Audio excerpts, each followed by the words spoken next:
Baik, teman-teman, selamat pagi. Assalamualaikum warahmatullahi wabarakatuh. Waalaikumsalam Waalaikumsalam warahmatullahi wabarakatuh. Oke, ini saya lihat baru 16 ya. Teman-temannya langsung dihubungi untuk segera join. Oke, jadi ini pertemuan kelima kita bersama dosen praktisi. Terus kemudian nanti ada satu pertemuan terakhir. Jadi perkuliahan mekanika tanah 2 kita bisa laksanakan di minggu berikutnya ya. Jadi minggu depan ini masih kosong, kemudian dilanjutkan di minggu berikutnya. Baru saya isi secara offline, gitu ya. Jadi langsung Baik, aja Bu. untuk absensinya langsung mengisi SIP.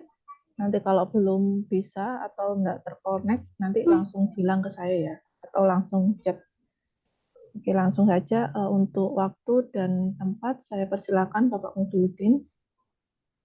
Baik, Assalamualaikum warahmatullahi wabarakatuh. Waalaikumsalam warahmatullahi wabarakatuh. Terima kasih Bu Dara atas waktunya. Baik, selamat pagi teman-teman semuanya. Gimana kemarin, masih ada yang bingung? Ada pertanyaan dari kemarin? Materinya udah dapat semua lah ya?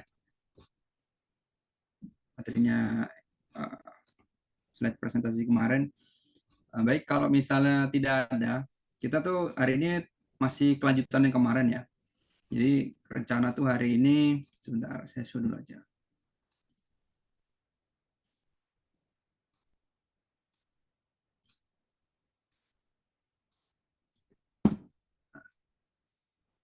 Jadi kita rencana hari ini tuh masih tentang perbaikan tanah, cuman sedikit berbeda sama yang kemarin ya. Kalau kemarin itu kita perbaikan tanah itu untuk mengatasi masalah konsolidasi gitu ya ceritanya tuh.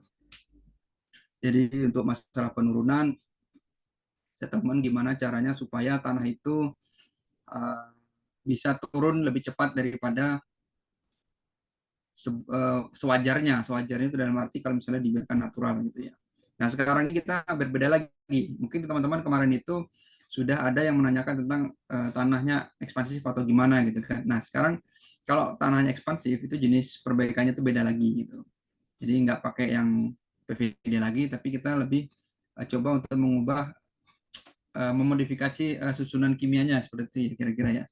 Karena kalau dilihat itu kalau misalnya tanah lempung itu atau tanah clay itu ternyata tuh dia itu sangat berpengaruh terhadap sifat apa tuh kimia ya atau fisis tuh.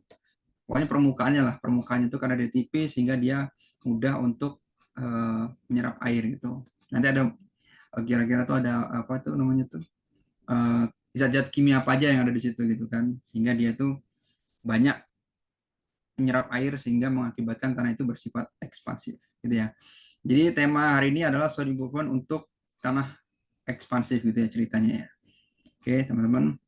Jadi nanti kita coba bahas nanti definisinya tanah ekspansif itu apa, kemudian soil improvement apa yang biasanya dipakai gitu kan untuk menangani soil tanah ekspansif, terutama yang mungkin yang pernah pernah saya temuin ya gitu ya. Mungkin nanti ditambahi dengan ya mungkin ada dari textbook gitu kan, dari textbook, jadi nanti bisa untuk melengkapi lah kira-kira. Jika nanti memang masih ada bingung, nah nanti ada referensi bukunya yang bisa dibaca sama teman-teman sekalian di masing-masing slide, biasanya itu ada. Nanti kalau misalnya ada tabel atau apa, biasanya saya ngambilnya dari ada referensinya, nanti bisa dicari bukunya.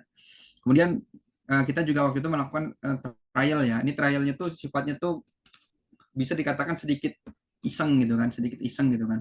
Kalau yang asli kan harus dibawa ke lab gitu kan, harus dibawa ke lab diteliti gitu kan.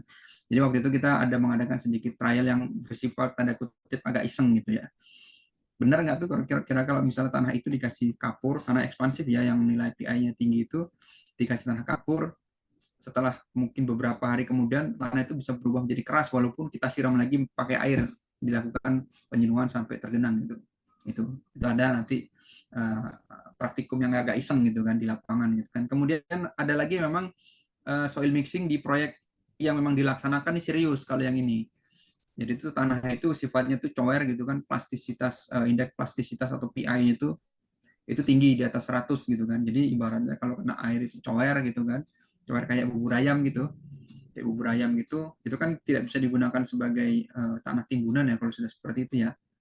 Tapi itu dilakukan trial di laboratorium gitu kan, sehingga nanti sifat-sifatnya itu jadi berubah tanahnya itu, yang tadinya tanah berbutir halus, kemudian tanah itu berubah menjadi gradasinya ya, kalau misalnya masuk ke analisa saringan itu berubah menjadi material yang sifatnya granular gitu. Jadi bisa dipakai untuk tanah timbunan, dan memang terbukti memang tanahnya sangat keras sekali gitu loh. Tanahnya sangat keras sekali waktu sudah dipadatkan di lapangan. Jadi gitu. Jadi kita mulai dulu lah dari definisinya dulu lah, definisi tanah ekspansif gitu ya. Jadi tanah ekspansif itu yaitu ya tanah yang merupakan mengalami perubahan volume akibat perubahan kadar air dalam lapisan tanah. Biasanya tanah ekspansif itu mengandung mineral-mineral lempung seperti smektit dan montmorillonit yang mampu menyerap air.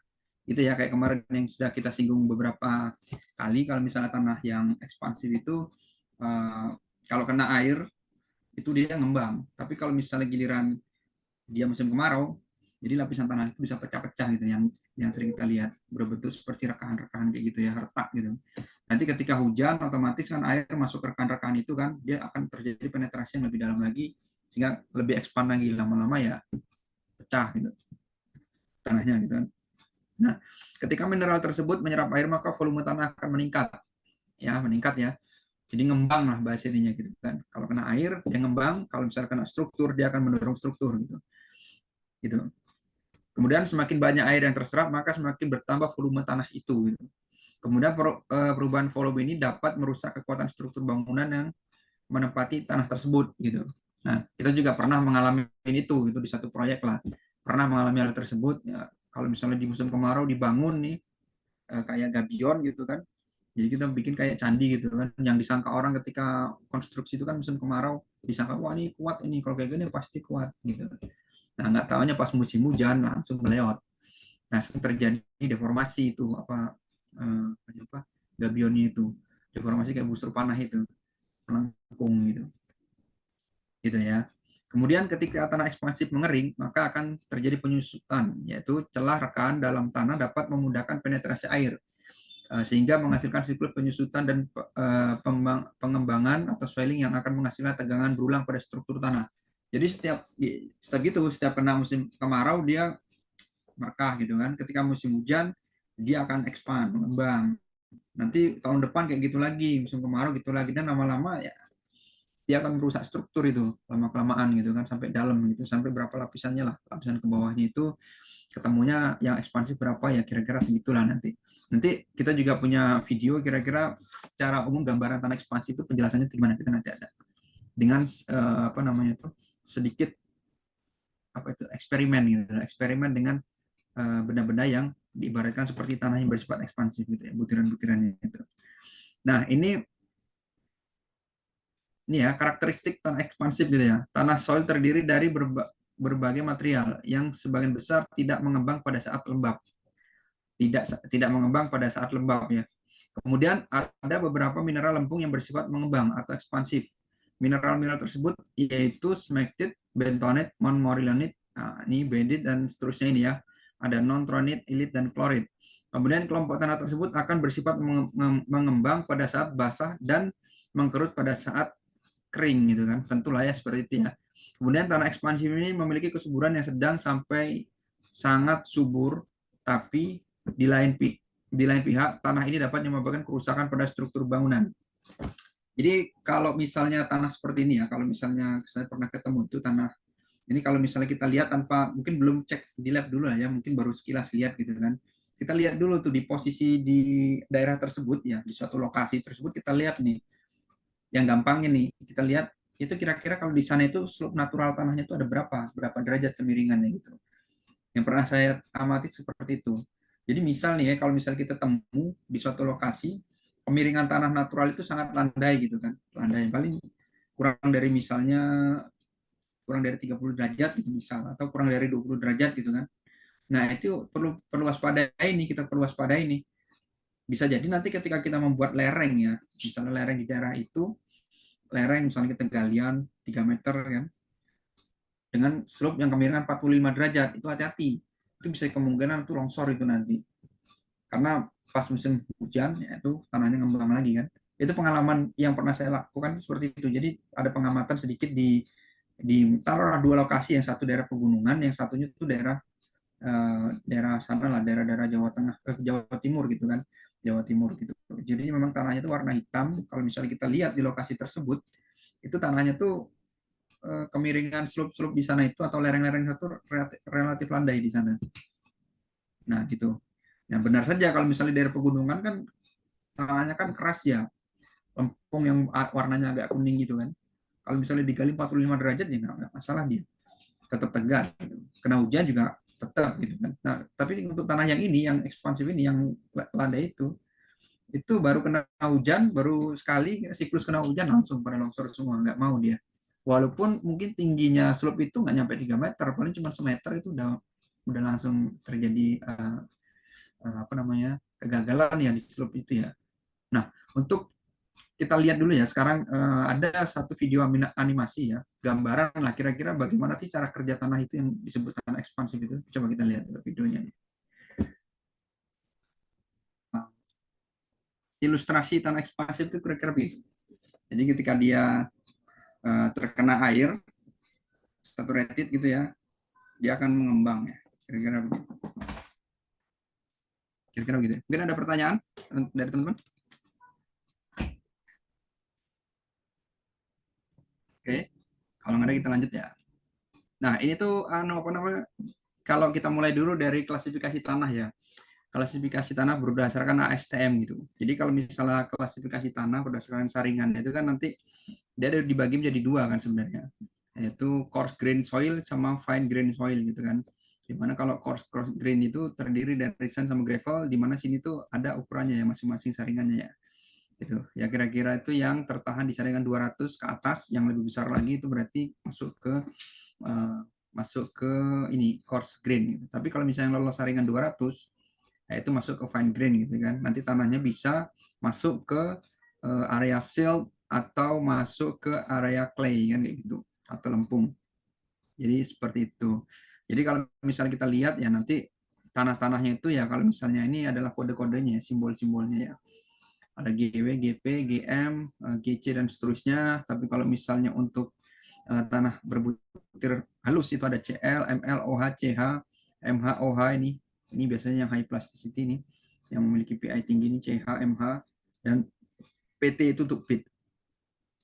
Kemudian selanjutnya itu juga ada beberapa ilmuwan ya, ilmuwan yang zaman dulu itu mengidentifikasi itu tanah itu memiliki kemampuan untuk swelling gitu kan, atau tanah yang berpotensi itu terjadi swelling.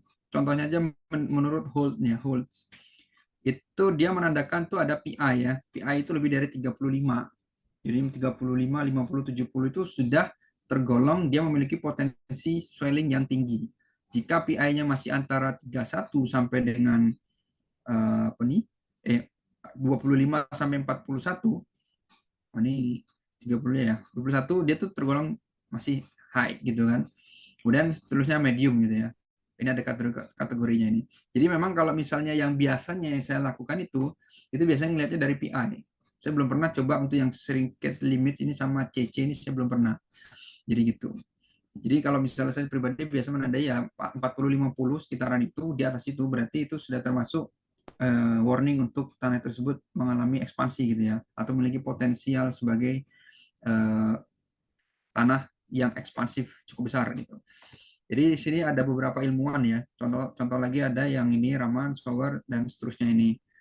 Kemudian ini juga kriterianya nih ada beberapa, nanti bisa dilihat dari sini. Misalnya dari uniform building gitu kan. Nah, ini ada AI. Nah, ini adalah kode-kodenya ini. Kode-kodenya CC adalah colloidal content, kemudian LL itu indeks liquiditas atau LL liquid limit, kemudian PI plasticity index, kemudian SL adalah shrinkage limit, kemudian SI adalah shrinkage index. Jadi gitu ya. Jadi teman-teman tuh memang dari kemarin kan kita membahas tentang apa itu PI, Atterberg limit, dan teman-temannya itu ya setidaknya tuh kalau dengan adanya angka tersebut dari plasticity index itu dan Atterberg limit, kita tuh setidaknya tuh dari awal itu ada gambaran, oh tanah di sana tuh bentuknya tuh seperti ini, dia ada potensi untuk mengalami swelling gitu ya kira-kira ya. Dengan adanya begitu nanti sudah ada aware tuh dari teman-teman. Berarti kalau kayak gitu nih ya, misalnya tanah yang di daerah sini, misal mau bikin jalan lah ya, tanah di daerah sini itu tidak bisa dijadikan untuk sebagai tanah timbunan gitu, timbunan jalan.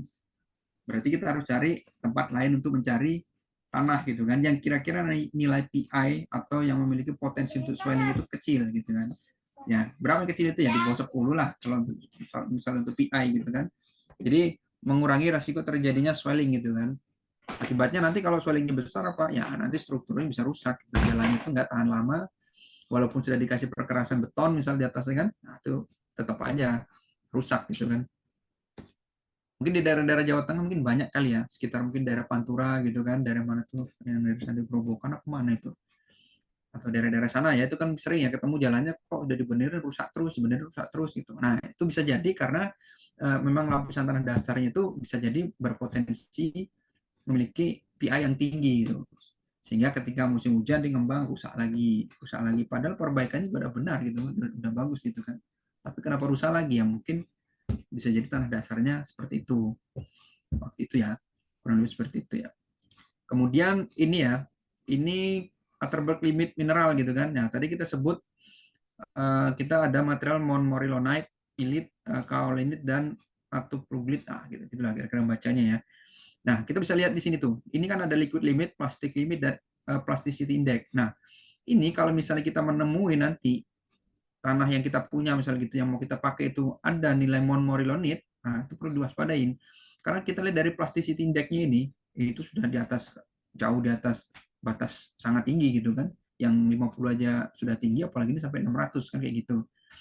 Jadi itu perlu hati-hati nanti ketemu kalau misalnya tadi di situ dideskripsikan montmorillonite gitu kan, nah itu perlu hati-hati itu, harus ada treatment khusus gitu. Nah untuk ilit juga sama. Kemudian kaolanet, nah ini nggak terlalu besar lah, tapi medium lah ini sepertinya kalau ukurannya segini. Dan seterusnya gitu kan. Nah ini activity ya, activity menunjukkan apa nih sebagai indeks untuk mengidentifikasi potensi pengembangan tanah lempung gitu. Nah dari sini juga kita lihat nih montmorillonite ini kan, aktivitinya 1 sampai 7, tertinggi di antara teman-teman yang lain ini. Gitu kan. Artinya perlu diwaspadain memang kalau misalnya kita ketemu tanah yang namanya itu montmorillonite gitu, lempung yang montmorillonite-nya banyak gitu atau mayoritas, itu perlu hati-hati gitu. Kemudian ini klasifikasi dari klasifikasi sistem ya. Jadi kita kalau misalnya kita lihat liquid limit, plasticity index, dan potential swell gitu kan. Nah ini kita lihat kalau misalnya ya, kita lihat ini kan, lihat nih, misalnya di sini plasticity index kurang dari 25, potential swelling-nya itu adalah 0,5% gitu kan. Berarti ini based on volume ya, kalau kayak gini ya biasanya. Kalau misalnya PI-nya itu 25 sampai 35 ya pengembangannya sekitar 0,5 sampai 1,5 gitu kan. Yang menengah lah ya. Kalau misalnya nilai PI-nya lebih dari 35, potensi pengembangan tanah itu bisa lebih dari 1,5 gitu. Bayangkan aja, tanah itu ngembang lebih dari 50%, gimana itu? Ya kan? Dikasih struktur apapun, misalnya dikasih rumah bisa sebenarnya rumahnya keangkat kan kayak gitu, seperti video tadi kan, tanahnya cuma segede paling diameter 15 cm tapi dikasih beban barbel aja tetap terangkat gitu. Bayangin aja baru tanah segitu, apalagi kalau tanahnya 1 hektar misalnya gitu kan, atau dikasih beban ini ya tetap aja terangkat kayak gitu. Gitu ya. Kemudian ini apa nih? Probable expansion estimate ya. Kita lihat, nah ini kita lihat untuk plasticity index ya. Nah, ini juga sama ya, kurang lebih mengatakan seperti itu ya. Kita lihat dari plasticity index ya untuk pengembangan, potensi pengembangan gitu. Ini kalau ini secara persentase berarti 30% gitu kira-kira ya. Jadi kalau misalnya dia menilai PI-nya lebih dari 35 itu potensi pengembangan volumenya itu lebih besar dari 30% itu kira-kira. Kalau dan seterusnya ke bawah gitu ya. Jadi gitu. Jadi PI-nya malah ini lebih kecil lagi PI-nya. Gimana kalau PI-nya tadi di atas 100 gitu kan, itu mau ngembang berapa lagi volumenya kan gitu. Sedangkan yang baru PI-nya 35 aja, pengembangan ekspansi volumenya itu bisa 30% lebih gitulah, posisi dari kering ke posisi saturated atau kerendam gitu kan. Atau kerendam lah, jenuh air. Jadi kira-kira begitu. Jadi nanti teman-teman bisa mempertimbangkan ya ketika mau bikin bangunan, setidaknya tuh lihat dari data seperti ini dulu, udah ada kira-kira sense-nya lah kira-kira gitu. wah ini tanah ini nggak bagus nih, kita ganti tanah yang lain. Ya, gitu harapannya itu seperti itu. Walaupun nanti butuh pembuktian di laboratorium lebih lanjut gitu. Kemudian ini specific surface gitu kan. Jadi specific surface itu ya seolah-olah itu ini contohnya ini tipikal nih ya. Tipikal diameter, kemudian ini nih specific surface merupakan perbandingan luas permukaan suatu bahan terhadap massa per volume. Jadi kalau massa dibagi volume ya. Kalau lapisannya tipis gitu kan, di lembarannya lebar, berarti itu kan semakin kecil ya. Kemudian semakin kecil partikel maka semakin besar nilai spesifik gravitinya. Kemudian tanah berbutir halus atau clay sangat dipengaruhi oleh keberadaan air karena partikel yang sangat kecil dan memiliki spesifik surface yang besar. Permukaan partikel ini sangat aktif berinteraksi dengan ion dan molekul polar seperti air. Dengan demikian maka terjadi medan gaya yang tidak seimbang dan permukaan tanah clay mengakibatkan interaksi air, ion, dan terlarut mineral yang terdapat pada tanah clay. Nah, ya ini kalau misalnya dilihat ya, jadi ibaratnya tuh begini. Jadi misal gini, ini ada, ibaratnya begini. Inilah dulu ya. Nah ini kalau misalnya tanah ya, dilihat dari mikroskop gitu kan, secara kecil ya ini monomorillonit itu halus gitu. Permukaannya itu kecil dibandingkan sama yang lain gitu ukurannya gitu kan. Ini ilit, nah, kurang lebih seperti itu. Kemudian ini untuk kaulit dan halosit. Jadi masing-masing itu ada juga orang yang dulu pernah meneliti masalah ini ya. Jadi kita tinggal ini aja, kita tinggal ambil aja. Yaitu kalau misalnya ingin baca nanti lebih lengkap kenapa begini, kenapa begitunya, nanti bisa dilihat di bukunya ini nih, Mitchell Soga Fundamental of Soil Behavior 2005 ya. Nanti bisa dilihat di situ, dibaca di situ ya tentang sifat-sifat apa namanya tuh tanah ya, sifat-sifat tanah untuk yang secara mikroskopiknya itu. Nah, secara ini kalau misalnya dilihat nih ya, ini monomorillonit. Nah, ini kalau dilihat ini kan kecil banget nih kan, monomorillonit itu tuh diibaratkan sebagai garis karena dia tuh sangat kecil sekali materialnya, tipis gitu kan. Sedangkan untuk kaulit ini tuh ini volumenya nih gede gitu kan. Nah, kalau misalnya dijatuhin atau direndam pada jumlah air yang sama, ini kan secara persentase kan dia menyerap airnya jauh lebih banyak ya, dibandingkan sama posisi posisi tanah itu sendiri atau monomorit, butiran monomorit itu sendiri, sehingga ini tuh sangat aktif sekali dia, ya kan? Jadi sangat aktif sekali dia. Jadi sangat menyerap air banyak sekali daripada yang ini. Kalau ini kan bodinya gede nih, bodi ini menyerapnya juga cukup banyak. Tapi persentase antara air dan bodi ini itu kan jauh lebih kecil daripada ini. Ini kan bodinya kecil tapi dia menyerap airnya itu banyak gitu. Jadi gitu. Jadi jadi dia sangat dipengaruhi oleh air gitu kan. Jumlah air yang teradopsi kurang lebih sama ya di apa namanya itu kalau kita lihat dari sini ya.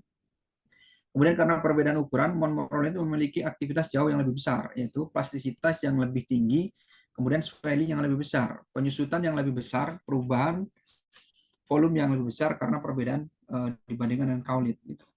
Jadi kenapa tadi yang di tabel-tabel itu ya kurang lebih gambarin seperti ini. Tabel-tabel sebelumnya itu kan kalau monomorilonit itu memiliki nilai aktiviti yang lebih tinggi daripada yang lain gitu. Nah ini bayangannya kira-kira begini ya. Ini posisinya kering ya. Gambar yang paling kiri ini tuh misalnya paling kering nih, kondisi kering terlayar. Jadi ini adalah lapisan tanah monomorilonit misal. Monomorilonit. Kemudian ini ada ya kation lah bahasa ininya nih. Kation gitu kan. Kemudian dia dikena air gitu kan. Dia menyerap itu lebih banyak. Menyerap partikel-partikel banyak. Akibatnya apa? Akibatnya dia tuh jarak antara butiran tanah itu monomorilonit itu makin jauh gitu. Sehingga mengakibatkan yaitu kan kalau misalnya shear strength tanah itu kan dia kekuatannya itu kan berdasarkan gesekan antar butiran tanah itu kan gitu. Kalau misalnya air kan dia tidak memiliki shear strength, tapi kalau misalnya permukaan butiran tanah itu kan ada. Nah, ketika jarak antar lapisan ini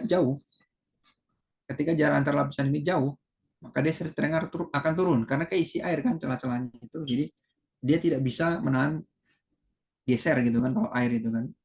Jadi tidak bisa menahan geser. Nah, ini kalau misalnya dibiarkan lagi, molekul airnya tuh makin banyak dia. airnya, dia akan semakin jauh nih jaraknya nih. Jarak butiran tanahnya itu. Alhasil apa? Ya kekuatannya akan drop gitu. Nah, inilah kenapa itu yang disebut tanah ekspansif itu. Jadi, kalau misalnya dilihat secara mikroskopik, ya bayangannya kira-kira beginilah gambarannya itu. Gitu. Kalau misalnya pasir enggak seperti ini. Pasir itu butirannya kan lebih gede-gede ya. Jadi sifat fisiknya yang lebih ini. Kalau ini kimia dia. Nah, ini ya kira-kira kalau misalnya dilihat tuh gambarannya kurang lebih seperti ini. Makanya kalau bisa menjaga kadar air sih bagus gitu. Kalau bisa menjaga kadar air. Tapi kan kita susah ya. Kalau misalnya kena hujan, mungkin butuh biaya banyak untuk menjaga kadar air di dalam tanah itu. Kalau misalnya tanpa improvement ya, cuma digelar, dikasih pavement atasnya gitu kan. Ya itu. Kena air sedikit, pecah. Gitu. Jadi kira-kira gambarannya begini ya. Nah, ini adalah dampak dari expansive soil ya, sebagian dari video tadi lah kira-kira ya. Bisa terjadi keretakan pada dinding-dinding bangunan. Kalau misalnya tidak diimprove ya, mungkin tidak menggunakan pancang atau mungkin tanahnya itu memang kembang susu tinggi gitu kan, tidak dipisahkan ketika apa namanya, tidak, air itu akan masuk ketika musim hujan ke bawah rumah gitu kan, tanah bawah rumah itu, sehingga dia akan terjadi kembang susut. Ya alhasil ya lama-lama jadi begini, retak gitu kan. Nah, kalau misalnya musim hujan, musim kemarau, ini kalau musim kemarau tuh begini, saya bilang retak itu. Ini persis sama yang terjadi pada kejadian saya waktu itu di proyek tertentu itu memang. Jadi posisi tanahnya tuh retak dan cukup dalam ini retakannya ini. Nanti kalau musim hujan udah ketutup, udah nggak kelihatan udah.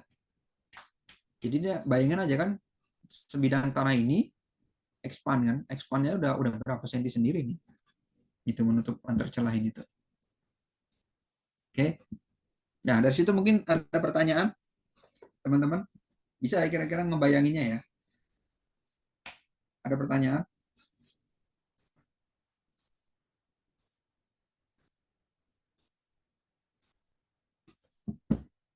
Ada ya? Kira-kira mudah lah ya dibayanginnya dulu ya. Kalau misalnya mekanisme secara kimia gitu kan, pertukaran ion kation, nah itu saya juga kurang ini juga. Mungkin bisa dibaca nanti di bukunya Mitchell. Nah, nanti di bukunya Mitchell itu akan ada penjelasan yang lebih detail itu kalau di situ. Gitu ya. Tapi kalau misalnya saya di sini saya memberikan gambaran umum lah supaya gampang dipahami. Ternyata tuh memang kenapa dia ekspansif itu karena begitu. Nah, itu secara singkatnya aja. Oke, sekarang kita masuk ke soil improvement. Nah, ini soil improvement yang kemarin kita ceritakan ya. Kurang lebih soil improvement itu ada segitu banyak gitu kan. Cuman kalau misalnya untuk tanah ekspansif, masa iya kita mau total replacement seperti ini? Kan ya nggak mungkin ya. Biayanya kan akan semakin besar. Kalau misalnya cuman total replacement itu cuma semeter misal kedalamannya, dan mungkin luas areanya itu misalnya cuman 10 kali 10 meter mungkin oke lah ya, kalau misalnya untuk lokasi yang cuman ukurannya segitu. Ya, tapi kalau bayangkan kalau ukurannya itu 1 kilo kali 1 kilo, masa ya mau di replace semua kan tanahnya. Yang pertama itu biayanya mahal, yang kedua itu kita butuh disposal itu untuk kembang tanah-tanah yang seperti itu gitu.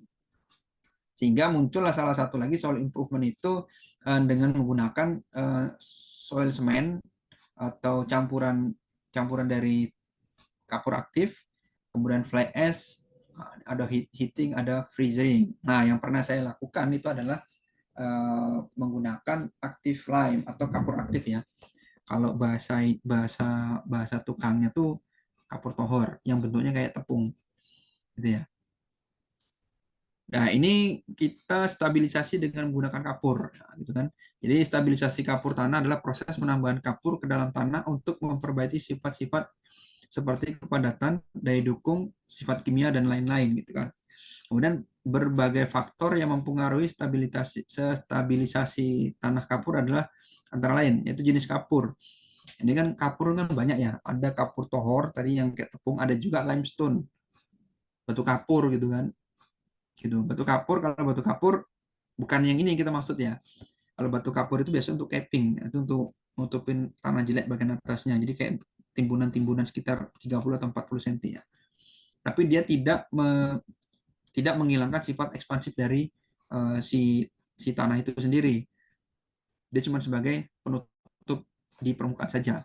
Diusahakan supaya air itu tidak masuk terlalu berlebihan ke dalam tanah yang ekspansif itu. Gitu ya. Kemudian kandungan kapur yang digunakan, kemudian pemadatan, masa curing, kemudian bahan tambahan yang digunakan. Jadi stabilisasi tanah kapur cocok untuk tanah seperti tanah clay dan silty clay, tidak cocok untuk tanah granular atau tanah berpasir atau tanah sandy soil ya. Gitu. Jadi lebih cocok atau lebih tepat untuk tanah yang bersifat clay dan fine grain ya, butiran-butiran halus ya. Karena dia lebih ke faktor kimia dari tanah tersebut. Kemudian prinsipnya adalah prinsip stabilisasi tanah menggunakan kapur, yaitu tanah kapur terjadi pertukaran ion antara kapur dan tanah ketika ditambahkan. Ketika clay soil di treatment dengan kapur, terjadi pertukaran kation di antara keduanya yang meningkatkan nilai plasticity limit dan menurunkan plasticity index, yang akhirnya menghasilkan peningkatan stabilitas tanah. Jika clay soil mengandung kerikil di dalamnya, maka kapur berperan sebagai bahan pengikat kerikil tanah liat. Campuran tanah kapur yang distabilkan berguna untuk membangun subbase dan base course untuk perkerasan jalan. Jadi gitu. Jadi yang pengalaman biasanya kalau yang di tempat saya memang dijadikan dia subbase dan base course. Jadi untuk lapisan-lapisan inilah untuk perkerasan sebelum rigid pavement gitu kan. Biasanya kan dilakukan itu gitu. Kemudian 4 jenis tanah yang dapat diimprove dengan menggunakan active lime ya.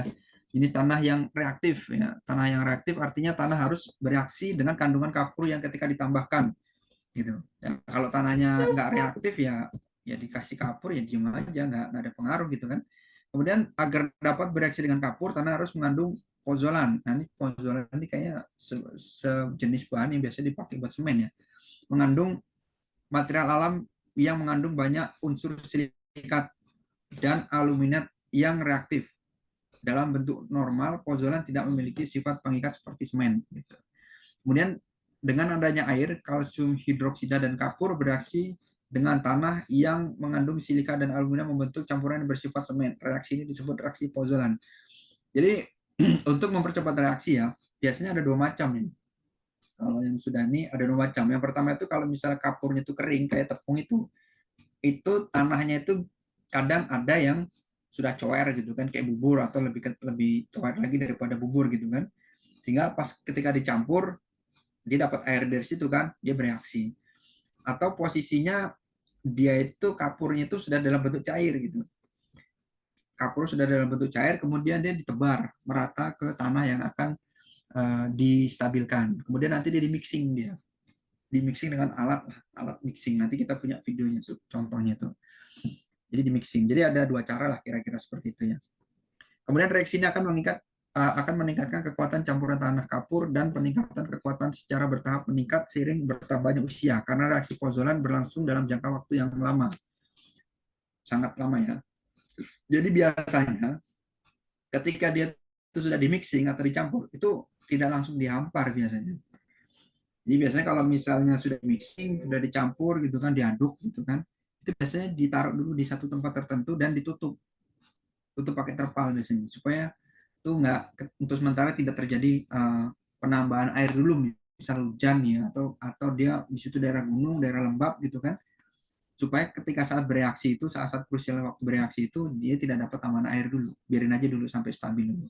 Nah nanti kalau udah stabil baru nanti dikeluarkan sebagai tanah timbunan ya, mungkin sekitar 4 hari lah ya, dari pengalaman yang pernah dilakukan itu sekitar ditumpuk selama 4 hari, setelah 4 hari baru diambil tanahnya, baru digelar terus dipadatkan. Jadi begitu. Nah ini contohnya adalah contoh kapur itu seperti ini, nah, seperti tepung ya, kapur tohor gitu lebih efektif ya. Kapur tohor itu lebih efektif dibandingkan kapur hidrolik. Nah, ini saya kurang paham juga nih bedanya apa nih. Namun hanya terdapat sedikit perbedaan pada hasil akhirnya. Mungkin kapur hidrolik ini mungkin sudah dicampur sama air gitu kali ya, sudah dilarutkan di air gitu. Kalau yang pernah saya coba adalah kapur yang bentuknya seperti tepung ini, yang tohor ini. Jadi memang ya pengalaman juga ya, kapur ini kelihatannya kan seperti ini ya, seperti tidak ada apinya gitu kan. Saya pernah nyoba itu, saya masukkan ke ember plastik kebetulan, saya isi air, apa kejadian coba? Embernya itu lonyot, bolong ya, kayak seolah-olah tuh kebakar dia embernya itu. embernya itu lonyot seperti terbakar gitu kan, terus bocor embernya, ya udah gitu. Saya baru tahu, oh, ternyata tuh seperti itu ya. Kalau misalnya kapur aktif itu dikasih air gitu. Pantesan kalau misalnya dikasih lumpur yang cower seperti itu, yang seperti bubur langsung bereaksi seolah-olah itu terbakar gitu kan. Nah, itu seperti itu. Nah, jika menggunakan kapur tohor, pekerja harus hati-hati. Jika tidak, maka dapat terjadi luka bakar pada kulit. Nah, ini memang iya gitu loh. Makanya tadi ember aja lonyot kan gitu seperti itu kan. Itu perlu hati-hati gitu ya. Nah, ini manfaat kapur aktif ya. Manfaat kapur aktif. Ketika kandungan lem ditambahkan ke dalam tanah dengan adanya air, maka nilai plastik limit meningkat dan plasticity index menurun. Kemudian untuk memperoleh stabilitas yang diinginkan, maka nilai PI harus sangat rendah atau nol gitu kan. Yaitu supaya tidak bersifat ekspansif lagi memang. Kalau PI-nya udah rendah ya. Berarti menjadikan tanah bersifat non plastik. Mungkin lebih ke arah granular ya jatuhnya kalau sudah seperti itu. Tanah bersifat granular. Kemudian penambahan kapur dalam jumlah yang tepat dapat meningkatkan shrinkage limit, batas penyusutan. Kemudian swelling atau pengembangan pada tanah clay dapat diminimalisir dengan memperbanyak kandungan kapur dalam tanah. Yang makin banyak, makin bagus, mungkin makin boros jadinya kan. Jadi harus memang tepat lah kira-kira.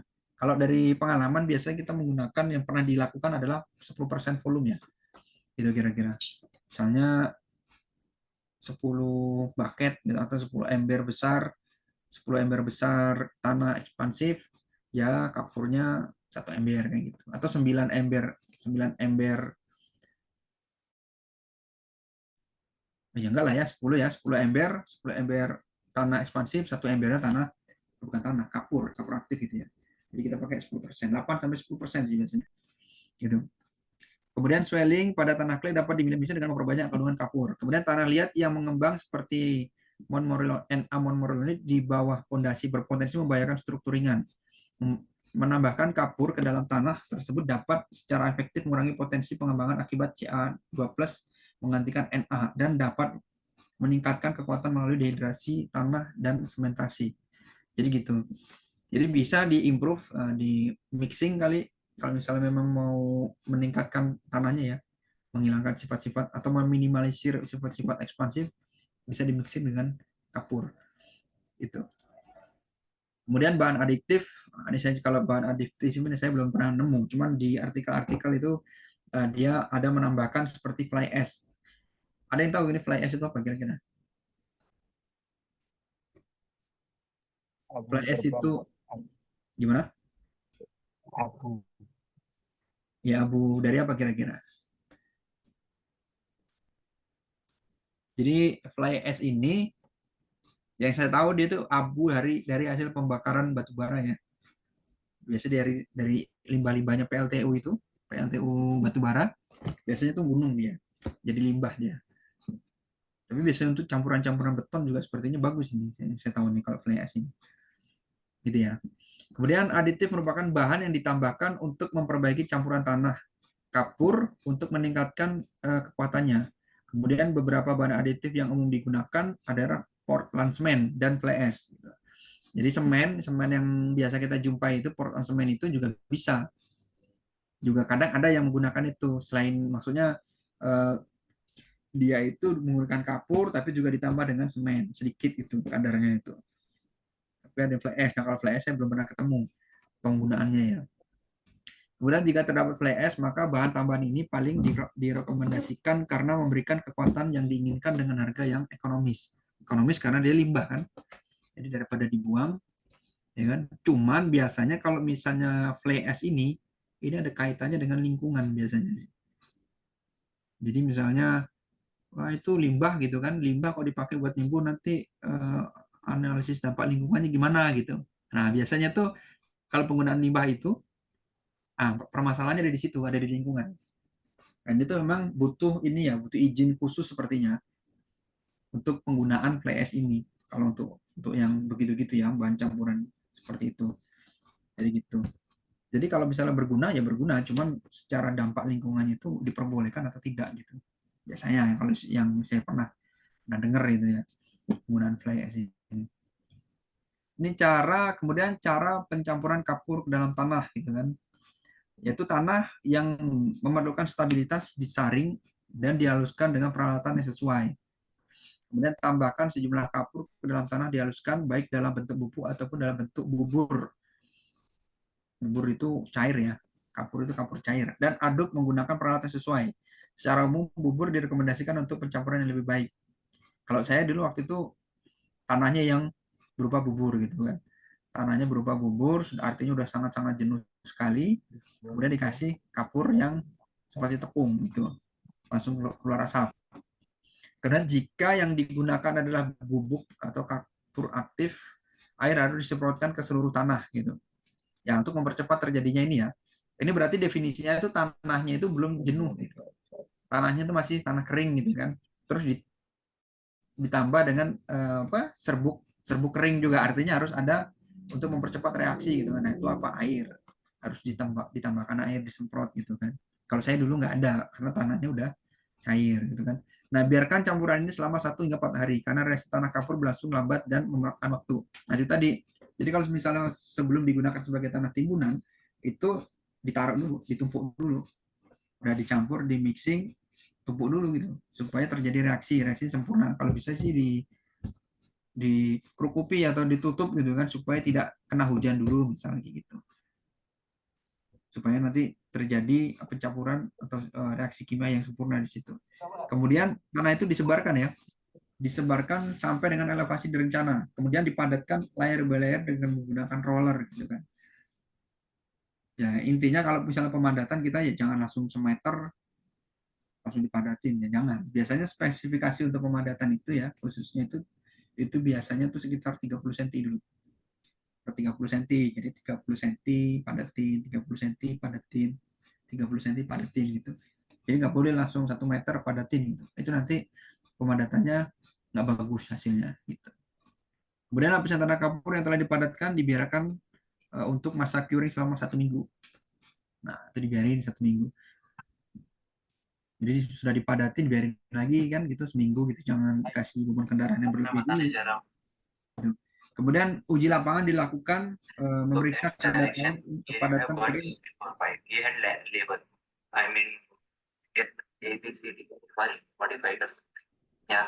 पहला रूल ये है फिर 2 से 3 ग्रिड का जो डिस्टेंस है हम रखना है और Itu 4 Pak से 5 के बीच में di dulu tuh temennya. अगर आप इसे मॉडिफाई करेंगे तो आप देखिए ये करके आप यहाँ से Itu temannya minta tolong di mute dulu ya. Oke. Kemudian dilakukan uji lapangan ya. Kemudian dilakukan uji lapangan, uji kadar air juga boleh. Kemudian kepadatan kering ya. Pada jenisnya juga kadang dicek. Kalau misalnya perlu ya, kalau misalnya mau dites CBR ya monggo dites CBR gitu kan, mau CBR roading ataupun pakai DCP ya. Pakai alat yang kemarin yang sudah kita bicarakan sebelumnya itu pakai DCP itu juga bisa untuk cek CBR-nya itu. Nah, ini adalah contoh penggunaan pengaplikasiannya. Yang pertama ini tuh dia menggunakan kapur kering. Menggunakan kapur kering. Debunya kemana-mana ini. Kemudian ada yang menggunakan ini yang sudah jadi air, yang sudah campur air gitu kan. Ya tinggal jalan di mempret-mempretin gini apa ditebar gitu kan. Tuh. Kemudian nanti di mixing nih. Ini mixingnya masih menggunakan grader ya. Nanti kalau misalnya di video ada lagi alat yang lebih canggih itu. Canggih. Kalau ini yang masih sederhana ini. Ini masih pakai grader gitu kan. Jadi pakai grader dicampur, digaruk gitu kan supaya nanti tercampur. Tapi intinya tuh memang semakin baik cara mencampurnya, insya Allah semakin baik hasilnya gitu ya. Kalau ini pakai grader, kalau alatnya bisa di roller seperti muter mesin apa itu, kayak penghancur beton atau apa itu bentuknya itu, semakin sempurna gitu kan. Ini kan masih ada putih-putihnya ya. Ini kalau misalnya pencampurannya ini kan berarti belum terlalu sempurna ya. Kalau bisa sih memang warnanya jadi sama gitu, nggak ada lagi yang celemong-celemong warna putih itu. Gitu. Jadi rata itu tuh mungkin lebih bagus lagi gitu. Kemudian ini dikasih air gitu kan. Kebetulan ini pakai kering kan disemprot air. Nah, kalau sudah, nah ini dia di mixing nih. Ini nih alat untuk mixing. Jadi ketika dia belum di mixing itu bentuknya kan seperti ini ya. Nah, ini di mixing dengan alat nih, dengan alat yang bagus. Ketika udah di mixing dengan alat yang bagus, dia warnanya ya jadinya begini. rata gitu, nggak ada celemong-celemong gitu kan. Jadi begitu, udah di mixing rata. Nah, kalau sudah kayak gini baru bisa dipadetin kan, kayak gitu. Nah, kalau misalnya dipadetin ada beberapa juga ini ya, cara pemadatannya ada yang pakai begini. Biasanya kalau misalnya pemadatannya begini tuh tanahnya tuh sifatnya tuh clay ini, kalau kayak gini tuh tanah clay. Tapi kalau misalnya tanah kalau pakai roller seperti ini yang halus, ini biasanya dia tanahnya tuh apalagi fibro ya, yang fibro biasanya tuh tanahnya sifatnya tuh pasir gitu ya. Biasanya ada pertanyaan kira-kira?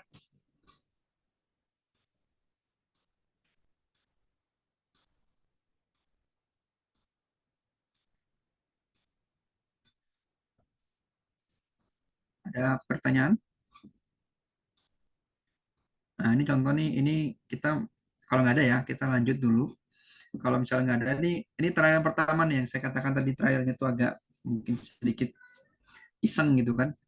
Nah, kalau misalnya di lokasi ini ya, ini adalah lokasi yang mungkin pernah kita kita bahas sebelumnya. Ini tuh kan sangat luas sekali. Ini sangat luas sekali, sebuah plan. Kemudian ini tanah itu bersifat ekspansif semua nih satu blok nih, berapa ratus kali berapa ratus meter gitu kan. Itu bersifat ekspansif. Jadi nggak mungkin akan kita lakukan ini ya, penggantian material gitu kan. Nah, berdasarkan hasil rekomendasinya kalau waktu itu ya di posisi ini tuh dia semua lokasi ini itu ditutup dengan limestone. Jadi eh, jadi permukaan tanah aslinya itu ditutup dengan menggunakan limestone kurang lebih minimal 30 cm gitu. Jadi tujuannya itu supaya si tanah itu, air kalau misalnya hujan itu tidak terlalu masuk ke dalam posisi tanah yang bersifat ekspansif gitu. Tidak terlalu banyak terpapar air gitu kira-kiranya.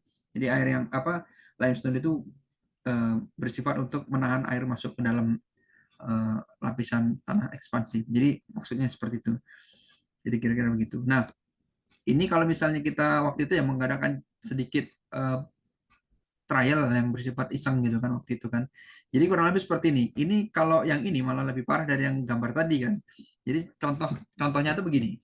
Ini kalau musim kemarau, jadi tanah tuh kayak gini. Kayak foto yang sebelah kiri nih, pecah-pecah seperti ini. Ini malah lebih gede daripada yang tadi. Posisinya itu rekahannya itu. Ketika dia musim hujan, hilang. Nggak ada sama sekali gitu. Ini musim hujan ya. Padahal lokasi yang sama kan ini. Bisa kita bandingkan ini. Itu. Dan ini akibatnya itu yang saya bilang tadi. Kalau misalnya ketika dia musim kemarau itu kelihatannya tuh memang dia sangat kuat sekali nih gabion ini. Padahal ini cuma tingginya kurang lebih 3 meter ini. Kurang lebih ya, 3 meteran, ya kurang lebih 3 meter. Tapi ketika dia musim hujan, ini padahal sebagian tanahnya sudah diganti dengan tanah kapur, tapi karena tanah aslinya yang di sebelah sini itu memang masih ini ya, masih tanah ekspansif. Nah, jadinya dia begini, kedorong nih. Kedorong, jadi tanahnya itu mengembang gitu. Dan terjadi penurunan shear strength yang sangat banyak gitu kan, nilai CU-nya itu drop gitu kan. Nilai kekuatan tanahnya itu parameternya itu turun drop. Ini waktu itu sudah pernah dianalisis ulang gitu ya. Jadi kalau misalnya kita lihat ya, kalau misalnya kita lihat di situ nilai plasticity index-nya itu sangat besar sekali. Yaitu rata-ratanya aja 59,5 gitu kan. 59,5 rata-rata itu. Dan swelling pressure itu rata-ratanya tuh di 155. Bayangin aja tuh, 155 itu rata-rata, berarti ada yang lebih tinggi. Ada yang lebih tinggi dari itu gitu. Jadi kurang lebih seperti itu. Jadi persen swell itu bisa mencapai 2,38 gitu. Jadi bayangin 2,38 ya. Artinya bisa 238% ya. Jadi volumenya itu bisa mengembang sekali gitu. Jadi ini posisi tanah yang ada di sana ya, yang di area tadi itu. Nah, kalau misalnya kita plot ya antara nilai plasticity index dengan liquid limit, ini posisinya ada di sini. Kira-kira. Jadi tergolong tanah pH itu tanah clay yang sangat apa ya? High plasticity clay gitu kan. Nilai plastisitas yang tinggi gitu kan. Jadi posisinya seperti ini. Kemudian kalau misalnya kita lihat juga dia memiliki nilai activity yang tinggi ya. Kalau misalnya kita lihat di sini ya. Ini aktivitinya tinggi. Kalau misalnya diplot lagi antara persen clay sama apa nih? Plasticity index, PI, ya kurang lebih posisi rata-rata ada di sini. Dan ini mengindikasikan juga sangat tinggi di aktivitasnya itu. Ini aktivitinya itu. Kemudian juga apa nih? Bukan activity. Inilah apa nih? Ya, activity benar. Nah, ini juga mengatakan seperti itu. Jadi memang tanah di daerah sana itu ya mirip lah dengan ciri-ciri tanah yang kita ceritakan tadi ya. Dia tanah ekspansif gitu kan. Kalau misalnya kena musim kemarau tanahnya mengkerut gitu kan, terjadi singkik. Kemudian kalau misalnya musim hujan dia akan expand gitu kan, akan mengembang.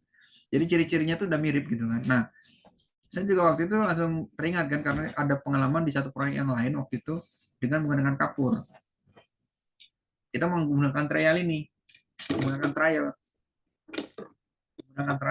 Nah, trial itu caranya tuh memang sederhana seperti ini ya. Mungkin harus dilakukan yang lebih proven gitu kan, mungkin di lab gitu kan. Kalau ini kan ibaratnya tuh agak sedikit iseng gitu kan trialnya. Kemudian waktu itu kita siapkan tanah sebanyak 5 ember gitu kan. Kemudian penjurunan tanah itu menggunakan 2 ember air gitu kan, disiram gitu kan sampai menjadi encer seperti bubur. Kemudian pencampuran tanah sudah encer dengan menggunakan active lime dengan jumlah 10%. Ya, setengah ember lah kira-kira kita kasih waktu itu. Kemudian tanah itu ditumpuk setebal 20 cm. Kemudian pembebanan ya. Pembebanannya waktu itu ya salah satu orang berdiri di atasnya kan, kalau cower nggak bisa kan. Kemudian tanah dibiarkan selama 30 menit.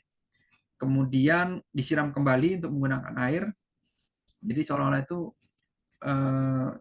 itu tanah sudah dicampur dengan active lime, didiamkan dulu selama beberapa menit kan, 30 menit gitu, diinjek gitu kan, turunnya berapa, kemudian kita siram air, jadi seolah-olah tuh ada hujan lagi gitu kan, hujan deras gitu sampai dia tergenang gitu, terus diinjek lagi gitu kan, atau di uji DCP gitu kan, kira-kira dapat sejarah berapa persen, dan ternyata memang dalam waktu singkat itu dia berubah. Kita lihat gini prosesnya gitu kan, jadi posisinya tuh kita cangkulin aja gini kan, kita cangkul gitu kan, cangkul air sama tanah gitu kan, sampai cower gini kayak bubur ayam gitu kan.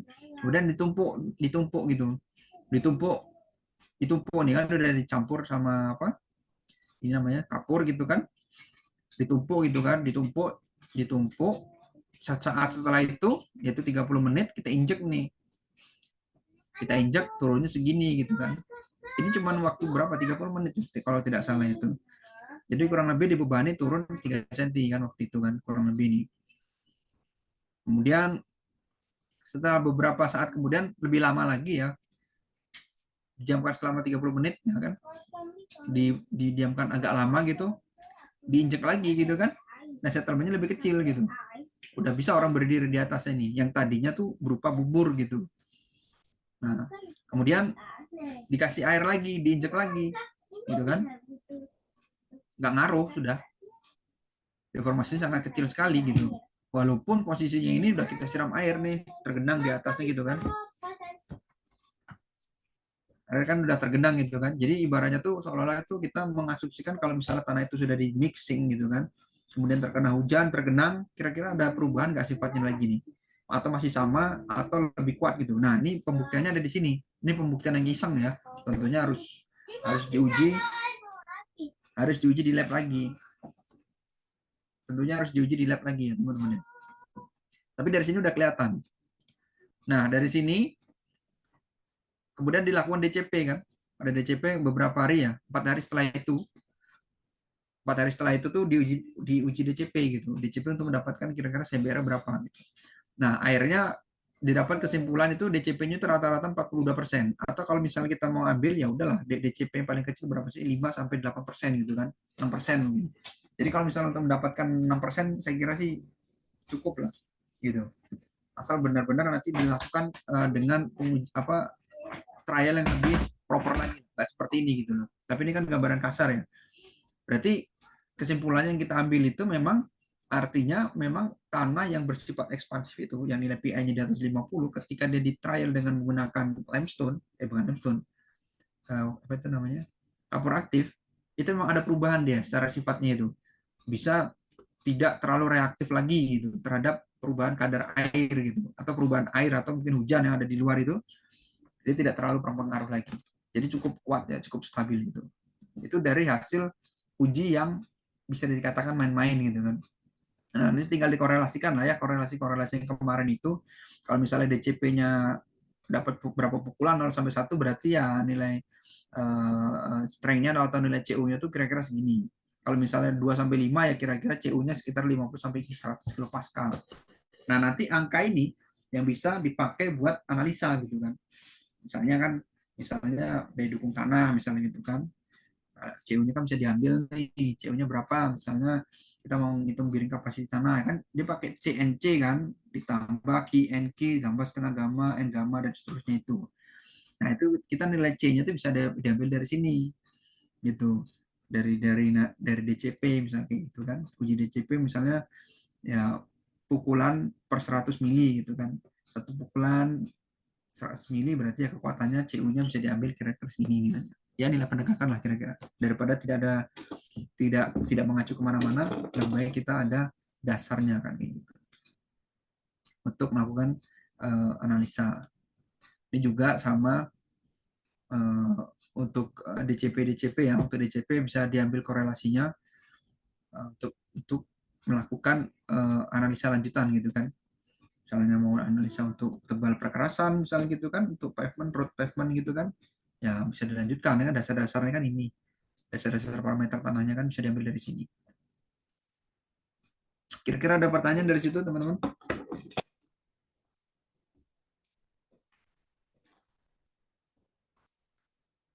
Kira-kira ada pertanyaan?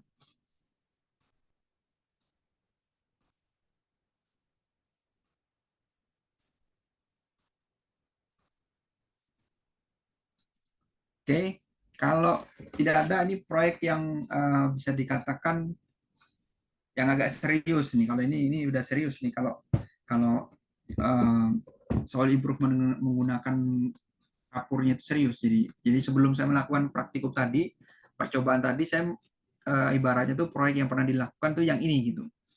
Jadi proyek yang pernah dilakukan orang kantor itu proyek yang ini, jadi stabilisasi tanah dengan menggunakan kapur aktif dan sedikit tambah campuran semen gitu.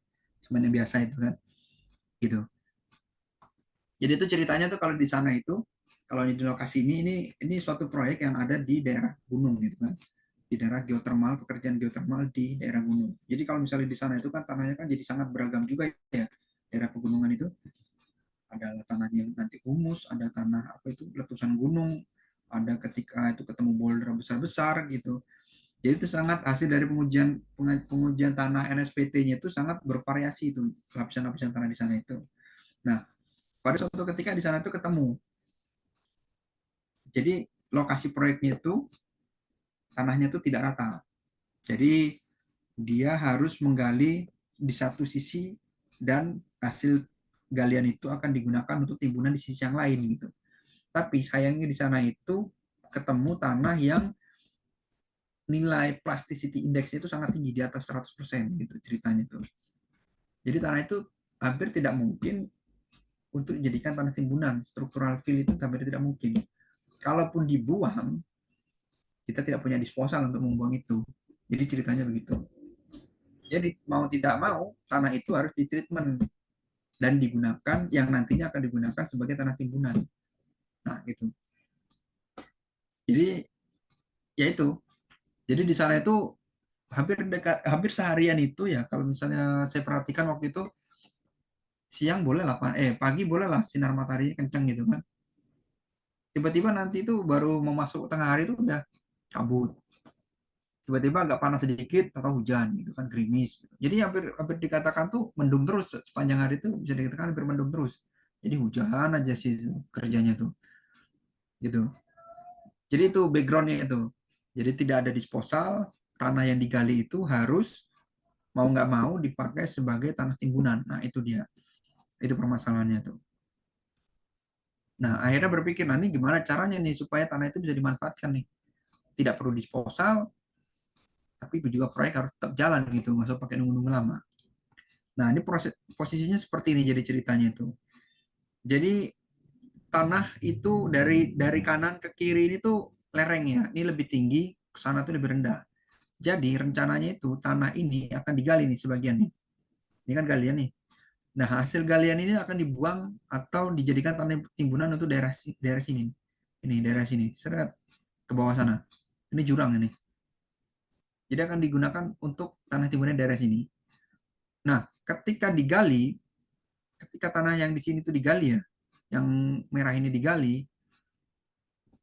ketika tanah yang digali, nah ini kan waktu itu kelihatannya kan normal-normal aja tanah ini. Kelihatannya tuh tanahnya tuh tanah merah biasa gitu kan. Ketika dia digali, ini posisi ini digali ini akan dibuang ke arah sini, digunakan sebagai tanah timbunan ini. Dan ketemu warna-warna begini nih, warna-warna hitam. Pas digali itu ketemu warna tanah warna hitam-hitam begini. Nah, tanah ini yang tidak bisa dimanfaatkan sebagai tanah timbunan. Padahal masih banyak ini, masih mau digali segini lagi. Depositnya masih cukup banyak untuk menggali daerah yang sini. Untuk menimbun maksudnya, menimbun daerah sini. Nah, jadi gitu. Jadi kalau misalnya tanah yang di sini itu kalau kena hujan itu kayak bubur dia, kayak bubur ayam gitu. Kayak yang simulasi tadi yang misalnya tanah dikasih air jadi cower begitu kayak bubur. Mirip-mirip begitu tuh bentuknya. Nah, itu. Nah, itu posisinya yang tadi itu yang paling dekat ya borholnya itu adalah borhol 1. Ya, borhol 1. Kemudian kalau misalnya kita lihat memang di situ NSPT-nya kecil kan. Sendika ya ini yellow brown gitu kan. Ini. Jadi data-data NSPT-nya kurang lebih seperti ini. Kemudian ini yang dekatnya, data NSPT. Nah, ini ternyata juga di situ soft soil ternyata tuh, daerah dekat borhol 2 itu. Borhol 2 itu agak ke tengah sedikit gitu kan. Ada sebagian memang yang digali juga. Jadi memang tanahnya tuh udah jelek dari sononya.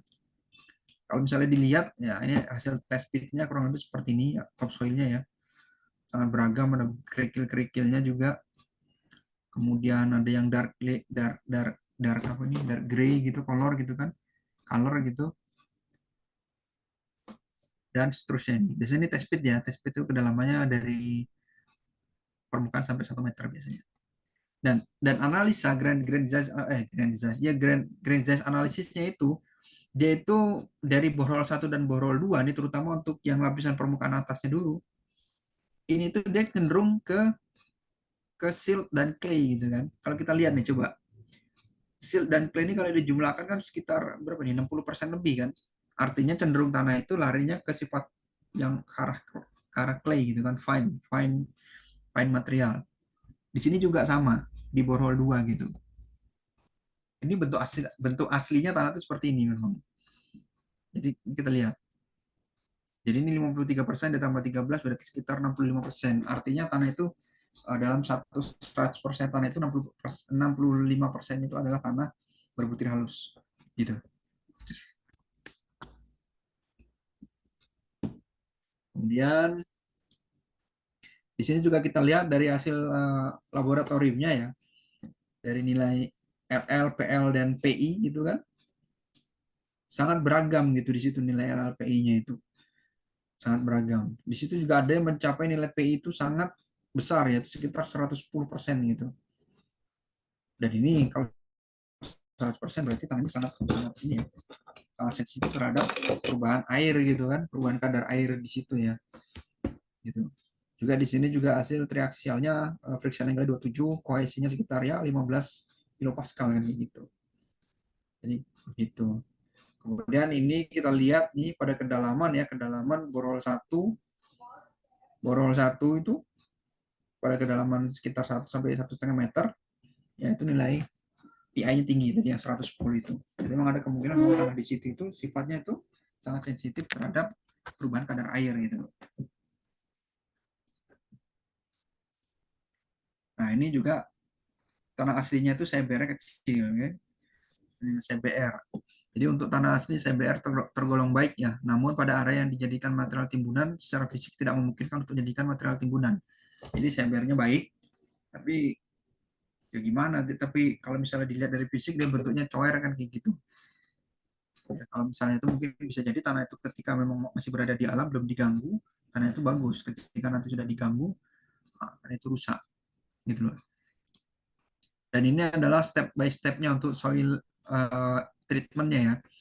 Jadi pertama-tama itu melihat kondisi lapangan dan data-data tanah hasil pengujian lapangan itu dan laboratorium itu, maka pertama diidentifikasi dulu properti tanahnya, yaitu tadi salah satunya nilai PI itu ya. Kemudian gradasinya itu gimana gitu.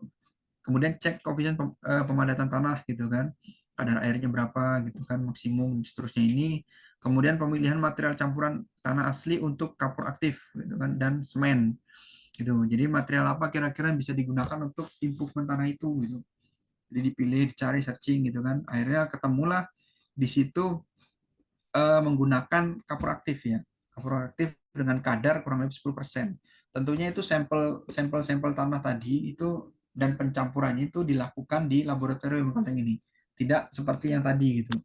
Kalau yang tadi itu kan kita udah tahu informasi dari proyek yang ini gitu. Proyek ini kan pakai 10%, makanya kita di sana langsung coba pakai 10% gitu tadi yang pertama tadi ya.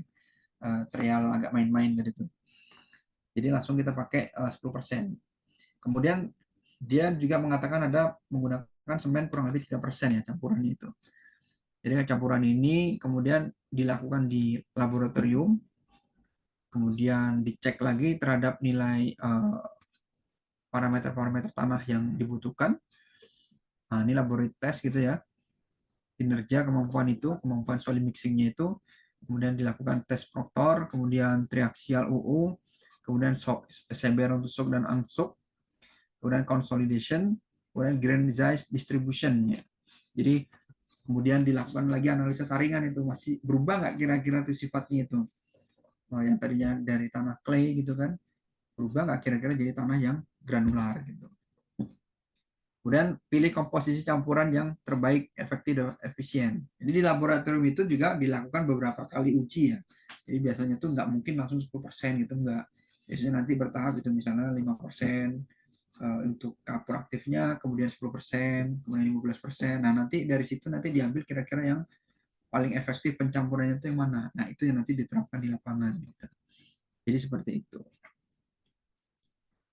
Kemudian penentuan, kemudian ini ya, kemudian ini yang posisi pencampuran yang di lapangan. Jadi sudah dapat hasil laboratori dari laboratorium, hasil pengujian dari laboratorium. Sekarang gantian yang di site-nya tuh gimana.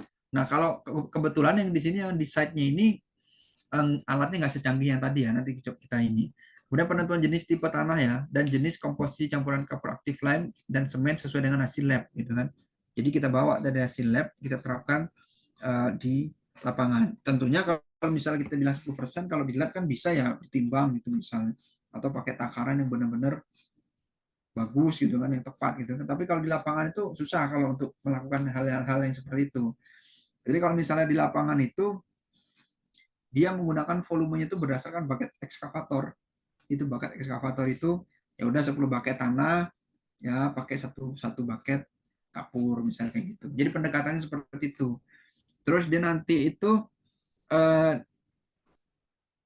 jadi penempatan material tanah aslinya di dekat area yang akan diuruk fill sesuai dengan volume yang ditentukan, termasuk kapur aktif dan semen sesuai dengan presentasi dan komposisinya. Jadi nanti di situ juga kapur aktifnya ditaruh nggak jauh-jauh dari tanah yang mau dimix gitu kan. Jadi nanti biar ekskavator itu enak dia untuk mencampurnya itu.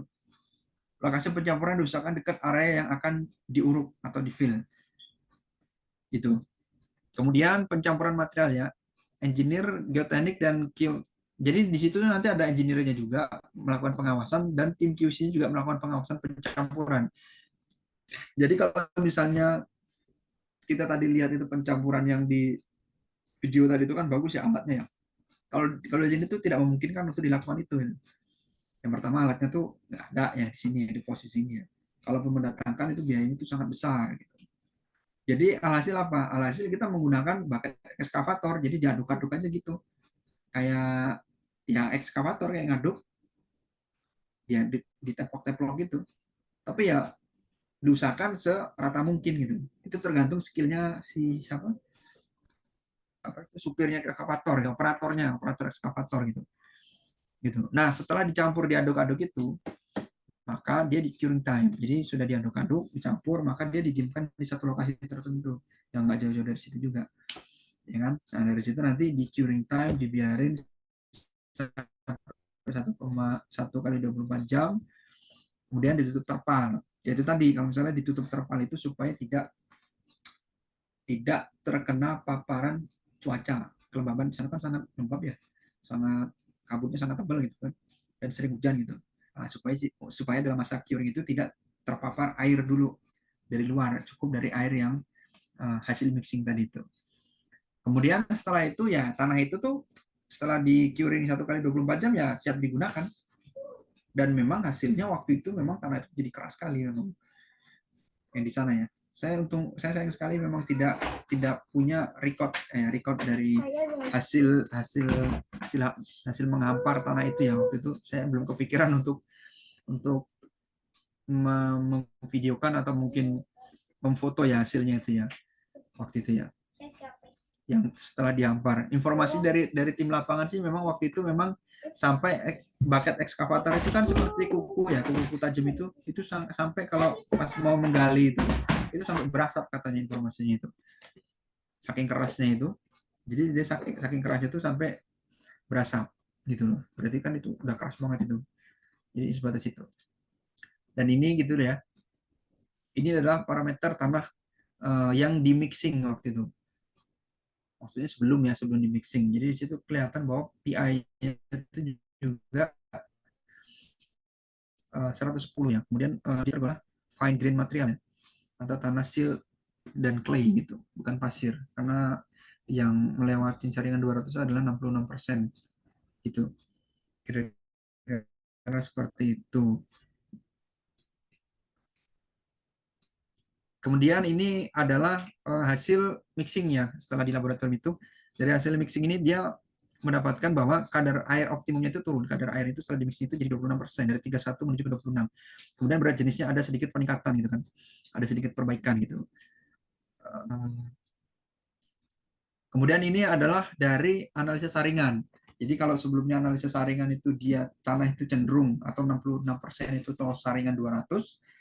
Kemudian setelah dilakukan perbaikan atau mixing, jadi tanah itu tuh lebih ke arah sand dan gravel. Jadi sekitar 70% itu tertahan di saringan 200 ke atas. Jadi gitu. Jadi tanah itu sudah termasuk ke dalam sand dan gravel gitu. Jadi sangat bagus biasanya digunakan sebagai tanah timbunan karena gradasinya jadi baik kalau dilihat dari sini ya. Cukup nih. Nah, ini jadi seperti ini. Dan ini adalah nilai CBR-nya ya. CBR-nya rencananya turun 66%, ternyata CBR-nya tercapai jadi 180%. Ini dari hasil pengujian di sananya ya. Gitu. Kemudian untuk nilai CU-nya juga meningkat ya, tadi sekitar 15 ya, sekitar 15 kilopascal, sekarang jadi sekitar 141 gitu. Dan fricture angle-nya 13 gitu. Ini dari hasil lab sananya yang melakukan pengujian itu. Kemudian benefit yang dihasilkan dari proses soil mixing ini tuh karena dia itu dibatasin ya, maintain schedule for earthwork atau site development construction. Jadi dia itu sangat mereduce untuk waktu konstruksi, terutama untuk pekerjaan tanah ya. Yaitu pekerjaan galian timbunan itu sangat mereduksi dibandingkan harus buang ke disposal gitu kan. Buang ke disposalnya tidak ada, harus mendatangkan material timbunan, itu akan membutuhkan waktu yang sangat lama sekali. Padahal itu baru ketahuannya pas saat konstruksi. Jadi perencanaannya itu memang sebelumnya belum ada untuk soil mixing itu. Gitu. Jadi mau nggak mau harus cepat ya soil mixing itu. Kemudian cost saving, ya itu cost saving berarti memang mixing ini memang membutuhkan biaya yang cukup banyak. Tapi masih cenderung lebih sedikit dibandingkan harus mendatangkan material dari luar. Gitu kan. Terus resikonya lagi, terus mendatangkan alat-alat lagi kan, mendatangkan alat-alat truk dan sebagainya itu untuk datang ke lokasi gitu kan, belum izinnya lagi, belum lagi nanti kalau kita butuh disposal, butuh lahan lagi, minta izin lagi ke pemerintah kan, seperti itu, jadi lama, ini butuh biaya yang banyak. Kemudian optimizing soil disposal ya, dengan adanya soil mixing ini otomatis kita tidak butuh banyak disposal kan, seperti itu, karena tanah yang harusnya dibuang bisa kita manfaatkan sebagai tanah timbunan, seperti itu. Jadi itu lebih bermanfaat tanahnya. Kemudian improve soil quality. Jadi tanah di sana juga cenderung jadi lebih bagus dengan adanya improvement ini gitu. Tanahnya tuh lebih kualitasnya lebih terjamin gitu kira-kira. Nah, kira-kira begitu teman-teman untuk soil improvement pada hari ini. Mungkin ada pertanyaan atau mungkin ada yang mau didiskusikan? Monggo teman-teman.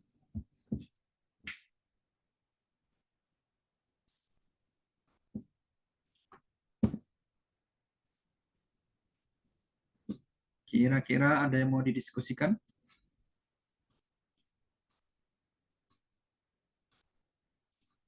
Kira-kira ada yang mau didiskusikan nggak?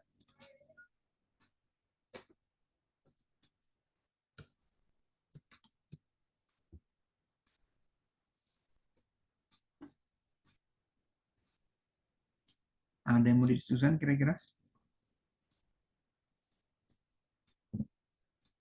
Nah,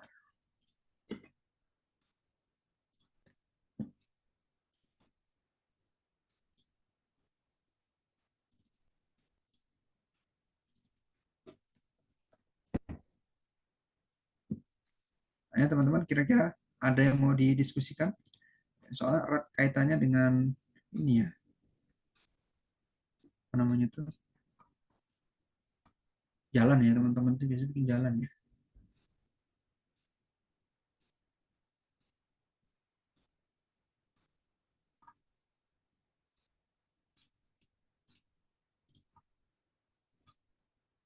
Kira-kira ada yang mau didiskusikan? Sepertinya belum, Pak. Sebelum. Oke lah, sekarang kita mungkin sedikit cerita ya, cerita ada kasus yang lain lagi. Kasus yang lain. Tadi kita sebentar. Ada sedikit apa namanya? Case yang lain ya. Kita coba cerita case yang lain. Oke. Ini ada muncul ya. Mitigasi kelongsoran lereng dan penanggulangannya ya. Jadi itu nih ceritanya tuh ada di satu lereng, bukan satu lereng. Tadi itu masih tempat yang tadi, yang tadi yang praktikum yang pertama atau pengujian yang pertama itu kan tanahnya kan bersifat ekspansif ya. Di sana situ saya punya pengalaman. Jadi punya pengalaman di sana itu memang jadi ceritanya itu di sana direkomendasikan kalau misalnya mau bikin slope atau bikin lereng nih ya. Bikin lereng itu rekomendasinya itu paling tegak itu slope-nya itu adalah 1 vertikal 2 horizontal gitu. Kira-kira berapa derajat nih kalau kayak gitu tuh? 23 derajat apa ya kalau nggak salah, apa 27 derajat gitu. Intinya 1 vertikal 2 horizontal. Nah, ternyata pada kejadiannya di Lana itu melakukan galian lebih tegak dari itu. Jadi waktu itu sekitar 45 derajat atau gimana gitu. Nggak pakai lama ya, nggak pakai lama dari proses ya itu tanah di situ tuh tanahnya bersifat ekspansif. Coba kita lihat dulu ya. Nah ini, jadi memang masih sama ya tadi yang kita lihat plasticity index itu sekian gitu ya. Nilainya 55, terus dia punya swelling pressure 155. Jadi desain awal itu tanah itu tuh memang didesain untuk kemiringan 1 vertikal 2 horizontal natural slope ya, maksudnya cuman lereng tanah biasa gitu tanpa dikasih perkuatan gitu, dan ketinggiannya tuh berkisar antara 4 sampai dengan 5 meter gitu. Nah, lokasinya kurang lebih di sepanjang ini ya, sepanjang ini lokasinya ini, dan ini tanahnya kurang lebih tadi datanya yang itu tadi ya, kurang lebih. Nah, ini juga di sini cuma mengindikasikan bahwa tanah itu sifatnya memiliki nilai plastisitas yang sangat tinggi gitu kan, plasticity index. Jadi dilihat dari sini juga. Jadi waktu itu kita melakukan desain itu berdasarkan ini ya. Nilai CU-nya tuh pada kedalaman 0 sampai 6 tuh 9 sampai 77. Jadi kita berdasarkan pakai nilai korelasi NSPT ya waktu itu ya. Pakai 6 kali N gitu kan. Gitu. Jadi waktu awal desainnya seperti itu. Nah, ini ketika ketika ketika digali, pas awal-awal digali itu, dia itu menggali kurang lebih itu 40 sampai 53 derajat. Padahal rekomendasi kita itu tidak lebih dari 27 derajat ya. Untuk satu V dibanding 2H-nya itu tidak lebih dari 27 derajat. Ternyata karena waktu itu gara-gara apa gitu lahannya ada sedikit geser atau gimana gitu. Nah, itu digalilah 40 sampai 53 meter. Langsung lah waktu itu tinggal pakai lama langsung tanah itu bersih longsor gitu. Longsor gitu kan. Mungkin sebelumnya ada hujan-hujan mungkin sebelumnya itu. Nah, kita lihat ya, kita sket kan waktu itu kan, kita sket posisinya tuh longsor seperti ini. Ini paling setinggi berapa sih? Paling sekitar 2,3 meter nih, nggak tinggi. Slope-nya juga paling dari kemiringan 40 meter, 40 derajat gitu kan, seperti itu kurang lebih. Jadi kalau misalnya dibuat sketsa seperti ini, ya kan. Nah, terus kita melakukan back analysis nih, back analysis, ya kan, back analysis. Misalnya tanah ini tuh kita turunkan parameternya gitu. Dan sehingga kita dapat kelongsoran ya, kelongsoran di lapangan itu kurang lebih bentuknya seperti ini. Nilai faktor ini kurang lebih seperti ini, ya kan. Nah, dari situ baru kita lakukan perbaikan nih, kita kasih gabion di sini, dan ini masih material yang sama ya kurang lebih ini. Dan di sini safety factor itu sudah cukup besar nih, safety factor itu sudah cukup besar di sini dapat itu sekitar 1,8 ya, kurang lebih sekitar 1,8 lah safety factornya. Akhirnya diputuskan untuk dilakukan konstruksi kan, ini kan yang merah-merah ini kan gabion ya. Kemudian di sini tanah isiannya itu dikasih tanah kapur ya, kapur apa, limestone tapi yang sudah berupa seperti butirannya halus gitu, bukan yang berongkalan gede-gede, bukan, tapi limestone. Jadi untuk pengganti tanah isian di sini. Tapi setelah itu, nah ini konstruksinya ya, ini konstruksinya seperti ini kira-kira bentuknya tuh. Ini udah dikonstruksi, udah diganti tanahnya nih, tapi ini masih tanah asli ya, tanah ekspansif ini masih tanah ekspansif ya. Ini tanah ekspansif, ini tanah kapur gitu. Jadi kita desainnya seperti itu, nanti di atasnya itu ditutup dengan vetiver. Nah, ini kalau misalnya kondisinya kayak tadi ya, kayak tadi, nah ini dibuatnya kurang lebih seperti ini. Dan ini pada tahun 2020 pas musim hujan gitu kan, baru berapa kali kena hujan gitu, pas mau masuk musim hujan, itu terjadi deformasi, melengkung dia, tanahnya tuh langsung longsor. Jadi ini pergerakannya tuh kira-kira tuh 2 meter gitu kan, posisinya sampai 2 meter gitu kan. Ada yang sampai 2 meter, semeter gitu pergerakan. Jadi seolah-olah tuh kayak busur panah dia. Jadi kayak gini, jadi penampakannya tuh seperti ini, terdorong gitu kan. Di bagian depan juga seperti ini. Jadi seolah-olah tuh kayak sliding dia. Longsorannya tuh sliding. Benar-benar parameternya itu turun. Turun parah ketika dia sudah terkena air hujan. Jadi tidak berlaku lagi tuh yang namanya 6N itu tuh nggak berlaku. Nggak bisa. Nah, air begini. Terdorong dia. Nah, setelah dianalisa ternyata dianalisa lagi nih ya, sudah longsor tadi diperbaiki, terus analisa lagi terhadap longsoran yang berikutnya, ternyata tuh parameternya kita dapat itu sangat turun itu. Nah ini kan untuk tanah timbunan ya, kalau ini kan tanah kapur tadi. Nah ini kita turunkan, tadinya itu kan nilainya tuh kan cukup tinggi ya tanah aslinya. Sekarang tanah aslinya tuh kita menyelesaikan nilai kohesinya itu cuma 6 dan internal friction angle-nya itu 12. Ini tuh tanahnya tuh udah kecil sekali nih daya dukungnya ini. Nih tanah yang ini nih, tanah aslinya itu. Kalau misalnya kena air, dikasih struktur kayak ini ambrol, rusak. Jadi memang apa ya, agak sulit dia.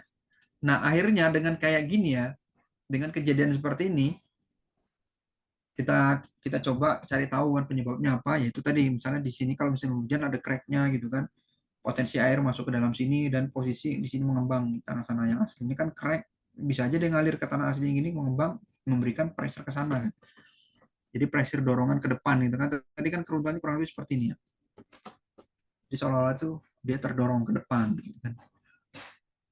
Nah, akhirnya ini parameter swelling tadi bisa mendorong kurang lebih di angka banyak seratusan tadi ya. Nah, akhirnya tuh kita tuh coba untuk membuat seperti ini. Udahlah kita kembalikan lagi sesuai rekomendasi awal gitu.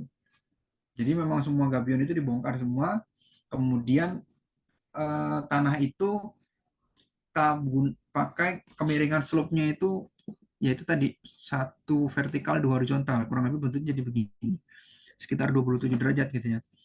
27 derajat dengan parameter-parameter yang tadi yang kelongsoran terakhir, yaitu dengan C-nya 6, P-nya tuh sekitar 18 gitu kira-kira ya. Nah, dari hasilnya itu juga ini juga safety faktornya itu sebenarnya mepet juga sekitar 1,5 gitu. 1,5 kan dengan kondisi seperti ini. 1,5 kan. Nah, ini akhirnya kita coba ya posisinya itu pakai slope natural, kemudian atasnya ditanami dengan rumput vetiver. Kemudian diberikan drainase yang cukup baik ya. Kalau misalnya kita sketsanya kurang lebih kayak gini. Jadi setiap slope-nya ini itu gimana caranya supaya air itu limpasan-limpasan itu tidak melewatin ini lereng-lereng ini nih. Jadi dia dibuatkan jalur air lah, drainase. Jadi drainase slope ini sangat penting ya teman-teman ya. Ini kalau misalnya dibiarin dia ngalir sesuka hati ya ke sini dia bisa jadi mengenerate kelongsoran-kelongsoran baru. Bisa terjadi juga erosi-erosi kan akibat aliran air itu. Kemudian di atasnya juga di sini dikasih tanaman-tanaman vetiver ya, tanaman-tanaman vetiver itu. Jadi kalau misalnya disketsakan kurang lebih jadinya seperti ini. Perbaikan yang selanjutnya ya, kurang lebih seperti ini. Jadi ini ditanamin tanaman vetiver gitu. Di sini ada drainasenya, di sini ada pagar gitu kan. Jadi harapannya ketika hujan di sini air itu akan ke sini dibuang jauh, kemudian ke sini kalau yang bagian dalam inside line-nya itu dia masuk ke units kemudian dibuang. Di sini juga ada saluran dibuang gitu, saluran drainase. Intinya tuh bagaimana caranya supaya air itu tidak berlama-lama berada di slope ini. Dan ini adalah tanaman vetivernya ya. Dan alhamdulillah kalau misalnya di sana di daerah-daerah yang memang slope-nya itu memang 1:2, peluang terjadi kelongsoran itu kecil gitu. Walaupun ada erosi-erosi dikit itu ada. Tapi lebih cenderung lebih kuat dia kalau misalnya slope 1:2 itu. Dan di tanaman vetiver di beberapa tempat dia cukup subur ya. Itu untuk menambah kekuatannya. Kurang lebih seperti ini. Nah, kurang lebih begitulah kira-kira ya. Kurang lebih. Tuh, ini khususnya untuk yang ini ya. Untuk teman-teman yang nanti kalau misalnya kira-kira melakukan desain atau pengawasan terhadap pembuatan slope ya, untuk daerah-daerah yang memiliki tanah karakteristik ekspansif, ya perlu hati-hati. Kejadiannya bisa seperti ini nanti. Nanti teman-teman mungkin bisa minta datanya dulu dari teman-teman. Kira-kira nilai PI-nya berapa, jadi ketahuin, oh berarti nilai PI-nya tuh segini gitu kan. Tinggi gitu. Hati-hati, jangan nanti bikin slope itu atau lereng itu terlalu tegak gitu, jangan. Kalau bisa sih lihat dulu daerah sekitarnya di situ, kira-kira slope natural yang ada di situ tuh berapa. Nah, nanti kita bisa coba analisa untuk memakai slope natural yang di sana itu. Biasanya sih seperti itu gitu. Kita lihat dari kondisi lingkungan sekitar untuk biar kita tahu nih kira-kira dengan kondisi tanah ekspansif atau tanah yang PI-nya tinggi ini, tanah di sana itu kira-kira bisa tegak di kemiringan berapa gitu, atau tidak runtuh di kemiringan berapa. Kira-kira gitu teman-teman. Mungkin ada pertanyaan? Saya kira cukup ya. Siapa tahu mungkin ada pertanyaan bisa kita diskusikan. Atau mungkin ada teman-teman yang punya pengalaman dengan tanah yang model seperti ini. Mungkin bisa kita diskusikan.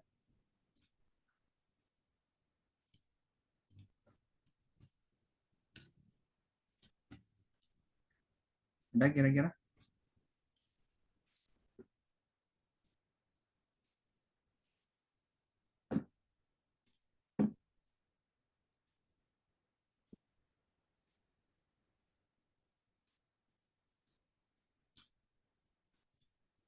Ada kira-kira ada pertanyaan? Ini siapa nih? Muhammad Surimah, siapa nih? Muhammad Mahmud. Ada yang Baik, bertanya? Pak. Oh, monggo. Izin bertanya, berdasarkan kasus yang telah dijelaskan barusan, untuk pertanyaannya, kira-kira apa saja perbaikan tanah yang bisa meningkatkan angka dari keamanan lereng tersebut, Pak? Terima kasih. Oke, itu kalau makasih ya pertanyaannya. Kalau yang sudah pernah kita lakukan, itu sebenarnya perbaikannya itu sebenarnya ada pilihan juga kalau misalnya kita mau melakukan soil improvement dengan tadi kapur gitu kan. Cuman kalau misalnya dibuat kayak gitu agak repot juga karena posisi itu sudah ada pagar kan. Sudah ada pagar terus nanti butuh alat banyak untuk digali gitu kan. Untuk digali butuh ekskavator berapa lagi, butuh pekerja berapa lagi, butuh izin dan tentunya itu akan menendang proyek itu nanti, menendang waktu proyeknya itu. Belum lagi treatment, tidak ada space untuk melakukan treatment kan. Akhirnya waktu itu kita putuskan untuk begini. Jadi kita putuskan kita kembalikan posisi slope-nya itu ke desain awal. Desain awalnya kan 27 derajat ya atau satu vertikal dua horizontal. Nah, kita kembalikan ke situ. Tadinya kan kita kasih perkuatan, ternyata jebol juga dikasih perkuatan kan karena juga pressure kan besar dia. Kalau tanah ekspansif itu jangan dilawan kalau bisa. Nah, akhirnya kita kembalikan ke slope yang 27 derajat itu tadi. Nah, untuk permukaannya itu kan tanah asli ya. Tanah yang cenderung subur lah kalau misalnya tanah permukaan itu. Kita tanamin dengan tanaman yang namanya vetiver. Tadi yang tanah yang rumput itu yang mana tadi ya? Tanah ini nih. Sebentar. Nah, dikasih rumput-rumput yang begini nih. Kalau misalnya gampang itu tanamannya itu mirip serai gitu kan. Nah, tapi ini bukan serai gitu kan, namanya akar wangi gitu atau vetiver. Jadi harapannya dia tuh punya akar yang cukup panjang seperti ini ya. Akar yang cukup panjang ini. Nah, dengan akar yang panjang seperti ini, maka dia itu akarnya itu seolah-olah itu sebagai ini pengikat tanah itu. Jadi kalau misalnya kita nanti hitung slope stability analisisnya itu, sebenarnya kalau saya pribadi sih saya tidak masukkan ya sebagai perhitungan. Nah, misalnya ditanamin di sini nih, kan akarnya memanjang gitu kan ya. Nah, ini kalau misalnya untuk slope stability analisis seperti ini, itu kan dia membuat bidang longsor seperti ini ya, mengenerate gitu kan. Bisa juga nanti di permukaan seperti ini kan, kecil-kecil gitu bidang longsornya. Nah, ini nanti itu si akarnya itu secara tidak langsung itu akan memberikan kontribusi untuk menahan gaya geser tanah itu tadi, untuk nahan supaya tanah itu tidak longsor. Itu. Cuman kalau misalnya untuk analisis biasanya saya tidak pakai. Karena itu untuk safety faktor cadangan aja gitu. Safety faktor cadangan. Jadi yang benar-benar yang dihitung itu yang slope natural seperti ini, yang gundulan itu. Tuh. Nah, kemudian untuk ini kan permasalahan kan air ya sebenarnya ya. Permasalahannya tuh kalau bisa tuh air tuh jangan lama-lama di sini deh. Kalau bisa ya, diusahakan gimana caranya? Yaitu tadi kalau misalnya caranya yaitu dibuat drainase seperti ini. Dibuat drainase kurang lebih seperti ini ya. Jadi ini bagian atas slope, ini band sepatu, kemudian ini paling bawah. Jadi itu supaya tuh kalau misalnya air jatuh ke sini, itu langsung ditangkap ke saluran ini. Saluran ini langsung dialirkan ke bawah. Dan kalau misalnya ini air hujan yang benar-benar dari area ini saja, itu langsung ditangkap sampai sini. Dan juga yang di posisi ini air hujan juga dari area ini aja. Gitu. Jadi diusahakan itu memang air itu diarahkan gitu, bukan dibendung ya. Kalau dibendung itu malah bahaya. Jadi harus diarahkan ya di posisi ini. Jadi biar aja dia ngalir, kasih aja dia jalan itu, suruh pergi gitu. Nah gitu. Jadi intinya tuh dua itu. Kalau misalnya kita konsep yang kita pakai kemarin di sana tuh dua itu. Jadi mengarahkan air, kemudian memberikan kekuatan tambahan berupa vetiver, dan yang terakhir itu kita kembalikan sesuai dengan slope natural aslinya di sana. Sesuai dengan rekomendasi dan pengamatan di lapangan. Jadi kurang lebih sekitar paling tegak itu ya 27 derajat lah, atau satu vertikal dua horizontal. Kira-kira gitu Mas. Oh, baik Bapak, terima kasih. Oke, sama-sama Mas. Kira-kira ada pertanyaan lagi?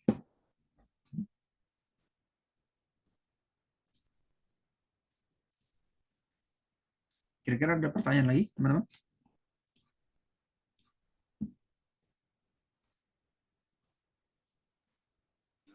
Izin bertanya, Bapak. Monggo, monggo.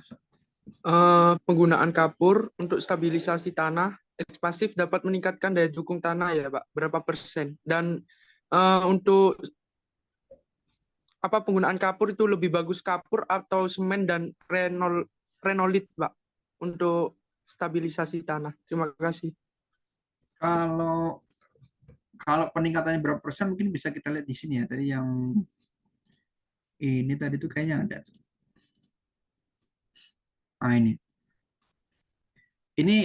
Ini kan tadinya tuh kan kalau misalnya sebelum bayangin aja seperti ini ya. Kalau peningkatannya berapa persen kita agak sulit nih. Kalau misalnya jadi gini, jadi posisi posisi tanah ini ya, sebelum dilakukan improvement itu, jadi kira-kira tuh dia tadi ngomongnya gimana ya? Ini ada nggak? Kira-kira tuh ada posisinya tuh nih CBR, kemudian ada CU nggak di sini tuh? Tadi ada kayak ada CU nggak di sini? Bentar. Nah ini nih, koesi kan, sekitar ini kan sekitar 15 ya. 15 ya, kira-kira tuh 15 nih ya. Ini tanah aslinya nih sebelum sebelum dia apain itu tanah asli hasil NSPT gitu kira-kira gitu kan. Kalau misalnya udah dibongkar tanahnya itu malah kena air malah jadi coer kayak bubur itu malah kekuatannya mungkin satu jangan-jangan atau mungkin bahkan nol gitu ya. Apalagi pi-nya gitu kan. Nah, ini tanah asli seperti ini ya, tanah asli belum diimprove. Nah, di sini bisa kita lihat itu nilai nilai C ini kan satuannya kilogram per sentimeter persegi ya. Kalau misalnya jadikan kilopascal kira-kira jadi 15 kilopascal ini. Nah, ini ya. Ini kira-kira awalnya tuh ini dan sudutnya tuh adalah sekitar 27 atau 28 derajat ya. Ketika dia sudah diimprove, tanah itu tuh akan menjadi kira-kira segini. CU-nya di 141 kilopascal dan P-nya agak turun 13. Ya turun nggak apa-apa lah. Tapi ini CU nih. CU-nya jadi 141 dari 15 jadi 141. Jadi ya terjadi peningkatan yang sangat signifikan gitu kan. Terjadi peningkatan yang sangat signifikan cukup besar dari 15 menjadi ke 141. Jadi nilainya itu jadi besar sekali. Nah, itu memang pengaruh. Jadi nanti posisi CU ini kan akan digunakan untuk kalkulasi ini nih apa? Kalau kita bilangnya untuk fondasi dangkal ya. Fondasi dangkal itu kan yang pakai rumus terjadi yaitu ya. Yang Q ultimate sama dengan C dikali NC gitu kan ditambah setengah gamma n gamma ditambah Q n Q ditambah setengah gamma n gamma itu kan. Nah nanti C-nya tuh dipakai dari ini. Kalau misalnya tanahnya tuh ada friction angle ya kita pakainya P juga ini. Jadi ya untuk kapasitinya ya jadi jauh lebih besar. Kalau berapa persennya ya silakan hitung sendiri kira-kira tuh angkanya tuh naik itu banyak. Ya, mungkin ya kira-kira segitu ya kira-kira. Terus apa lagi tadi ya? Itu Pak, bagusan pakai kapur atau semen dan renolit. Renolit. Nah, kalau kalau semen dan renolit, saya belum pernah ketemu ya. Kalau renolit gitu kan.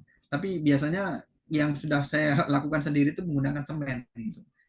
Semen. Jadi kurang pengalaman lah saya kalau misalnya untuk yang renolit sama semen itu saya kurang pengalaman. Tapi kalau untuk kapur memang hasilnya cukup bagus itu memang hasilnya. Jadi kalau untuk bayangannya ya hasilnya bayangannya seperti tadi nilai C-nya itu meningkat. Kemudian yang saya coba sendiri kemarin itu CBR juga meningkat gitu kan dari tanah yang seperti bubur menjadi tanah yang CBR-nya ya minimal bisa lah dapat 6 gitu kan dalam waktu beberapa hari gitu. Kalau misalnya dilanjutkan atau mungkin dites atau di mixing dengan lebih baik, saya kira bisa lebih dari itu gitu nilainya gitu. Gitu Mas, kira-kira Mas. Baik, terima kasih Pak.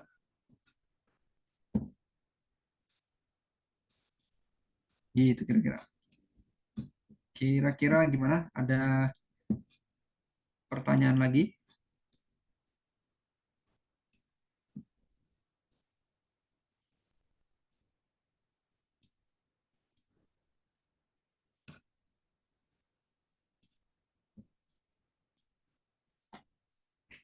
Gimana ada pertanyaan lagi?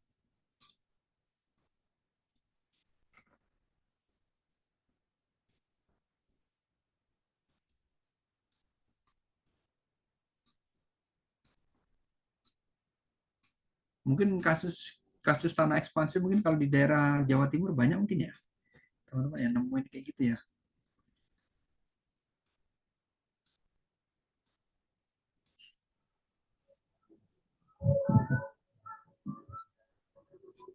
Ya, monggo kalau ada yang mau ditanyakan.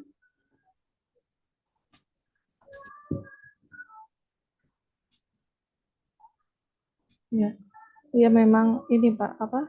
Kalau di Banyuwangi sendiri itu sebenarnya untuk Banyuwangi bagian selatan itu didominasi tanahnya itu tanah ekspansif. Jadi di situ itu apalagi di jalan-jalan itu banyak yang rusak-rusak. Sempat dilakukan penelitian di situ, ngambil beberapa lokasi, diidentifikasi, memang ternyata ekspansif untuk daerah Banyuwangi Selatan. Gitu. Oh. Kalau yang saya tadi yang site itu ada di Bojonegoro memang. Jadi Bojonegoro. iya. Nah, kalau di sini tuh mana ya? Di Jember juga lumayan banyak tanah ekspansifnya. Didominasi lempung soalnya. Jadi kan memang kalau lempung itu kalau kering kan kelihatan keras ya. Tapi kalau Iya. sudah mulai hujan gitu sudah ini kembang susut. Iya. Jadi banyak rumah-rumah juga yang apa rusak-rusak. Jadi memang penelitian anak-anak itu anak-anak TA itu banyak ke arah situ ya, untuk yang meneliti masalah tanah ekspansif itu di daerah Tapanrejo, Muncar, kemudian di Kedung Dandang, Pesanggaran, terus kemudian di mana itu ada satu lokasi lagi saya lupa. Nah, kebetulan kalau yang di Pesanggaran itu kan daerah BSI ya Pak, daerah apa pertambangannya BSI. Jadi di situ ini apa soil improvement-nya apa dari BSI yang melakukan untuk daerah Pesanggaran itu. BSI itu pertambangan apa Bu ya? Pertambangan emas, emas. Oh, Heeh, emas yang iya. Jadi apa ya kepanjangan saya lupa BSI itu. Tapi kita sempat MOU dengan BSI. Jadi kemarin itu sempat ini apa kita sempat diundang ke sana untuk istilahnya itu belanja kasus ya. Jadi ingin mengimplementasikan dari perguruan tinggi dengan industri untuk apa? Untuk penelitian bersama gitu. iya sih. Ya kalau yang dari pengalaman kami memang kalau ketemu tanah itu ya itu daerah Bojonegoro satu, kemudian satu lagi itu memang daerah daerah pegunungan sana ya. Untuk proyek geothermal itu memang solusinya memang saat ini baru itu ya, baru menggunakan eh, kapur itu ya, kapur aktif itu ya, kapur tohor lah kalau kalau bahasa ininya, yang betulnya kayak tepung tadi itu. Jadi memang kalau menurut menurut saya itu sangat efektif memang, cuma memang biayanya agak mahal kalau misalnya sudah improvement pakai itu. Gitu, tinggal dibandingkan aja plus minusnya nanti itu. Iya, Pak. Ini anak-anak juga sempat ini, Pak, apa melakukan penelitian terkait dengan itu. Kebetulan anak bimbingan saya. Nah, itu kita tuh nyoba, cuman dalam skala lab sih, nyoba apa melakukan stabilisasi dengan kapur, cuman pada spot-spot tertentu, kemudian pengaruhnya terhadap tanah di sekitarnya itu gimana gitu. Nah, ternyata berefek gitu, Pak. Ternyata berefek di area yang tidak distabilisasi itu ternyata mengalami peningkatan daya dukung gitu. Jadi itu tujuannya itu kalau misalkan seperti itu, nanti kalau di lapangan, di aplikasinya nanti kalau seandainya dilakukan stabilisasi itu tidak semua area yang dilakukan stabilisasi, jadi hanya spot-spot tertentu sehingga tujuannya untuk meminimalisir biaya juga gitu. Dan ternyata itu berefek gitu di daerah sekitar yang distabilisasi itu daya dukungnya meningkat, kemudian kadar airnya turun, PI-nya juga turun, gitu berat isi berat jenisnya meningkat gitu. Itu yang terkait dengan kapur sih. Sementara cuma terus kemudian kemarin ada juga pakai abu ampas tebu. Jadi abu ampas tebu diaplikasikan ternyata juga berefek meningkatkan daya dukung juga untuk tanah ekspansif. Nah, itu sampelnya juga kita ngambil itu di daerah Banyuwangi Selatan di Tapanrejo. Itu daerah di sana itu memang berarti rumah-rumah penduduk yang biasa yang rusaknya berupa retak Retak ini tembok-temboknya retak biasanya menjalar sampai ke pondasi-pondasi, kemudian lantainya itu terangkat, itu Oh. banyak di sana seperti itu. Mungkin ini Bu, kalau misalnya kayak gitu ya, kalau misalnya dari saya pribadi itu, kalau misalnya untuk mengatasi kayak gitu, misal kita nggak punya kapur, gimana itu mungkin ya, mungkin salah satunya tuh dibikin kayak ini dia, rumah panggung itu nanti itu. Jadi memang mau nggak mau jadi kayak ada tiang pancang gitu kan naik gitu kan rumah panggung. Jadi dia memberikan space di bawah itu untuk dia tuh tanah naik turun gitu. Iya, biar kembang susut ya, Pak, ya. Iya, Biar nggak dan space-nya. berdampak sama bangunannya. Betul. Iya, ya karena kan mungkin orang-orang ketika membangun kan tampaknya tanahnya baik-baik aja kan. Kalau di musim kemarau kan ya keras kan tanahnya gitu, nggak akan menyangka ternyata itu ekspansif gitu. Kalau dilihat secara visual kan nggak tahu, nggak terlihat gitu. Betul. Ya paling paling kalau misal kayak untuk rumah-rumah penduduk kayak gitu ya, iya itu tadi drainase ya. Kalau misalnya rumah kan mungkin ukurannya taruhlah 10 kali 20 meter mungkin rumah seperti itu kan. Itu paling dia harus bikin drainase keliling rumah itu. Jadi posisi yang kritisan rumah itu kalau bisa sih agak jauh ya, jaraknya jauh, terus nanti di area itu diusahakan ada drainase supaya nanti air hujan itu tidak melimpah masuk ke bawah rumah kan. Jadi pergerakan air itu diputus dia. Jadi Iya. benar-benar itu yang di posisi yang di bawah rumahnya itu kalau bisa tuh jangan sampai diusahakan semaksimal mungkin jangan sampai ada apa namanya aliran lah masuk ke situ tuh. Paling yang paling mungkin kalau untuk warga-warga biasa mungkin seperti itu ya, gitu. Drainase yang mungkin paling paling mudah. Iya, iya Pak. Tapi kita masih dalam skala lab sih sebenarnya untuk penelitiannya dan Iya. ekspansif. Oke, teman-teman gimana? Ada yang mau didiskusikan? Oke. Kalau tidak ada ini bisa saya stop untuk recordnya ya.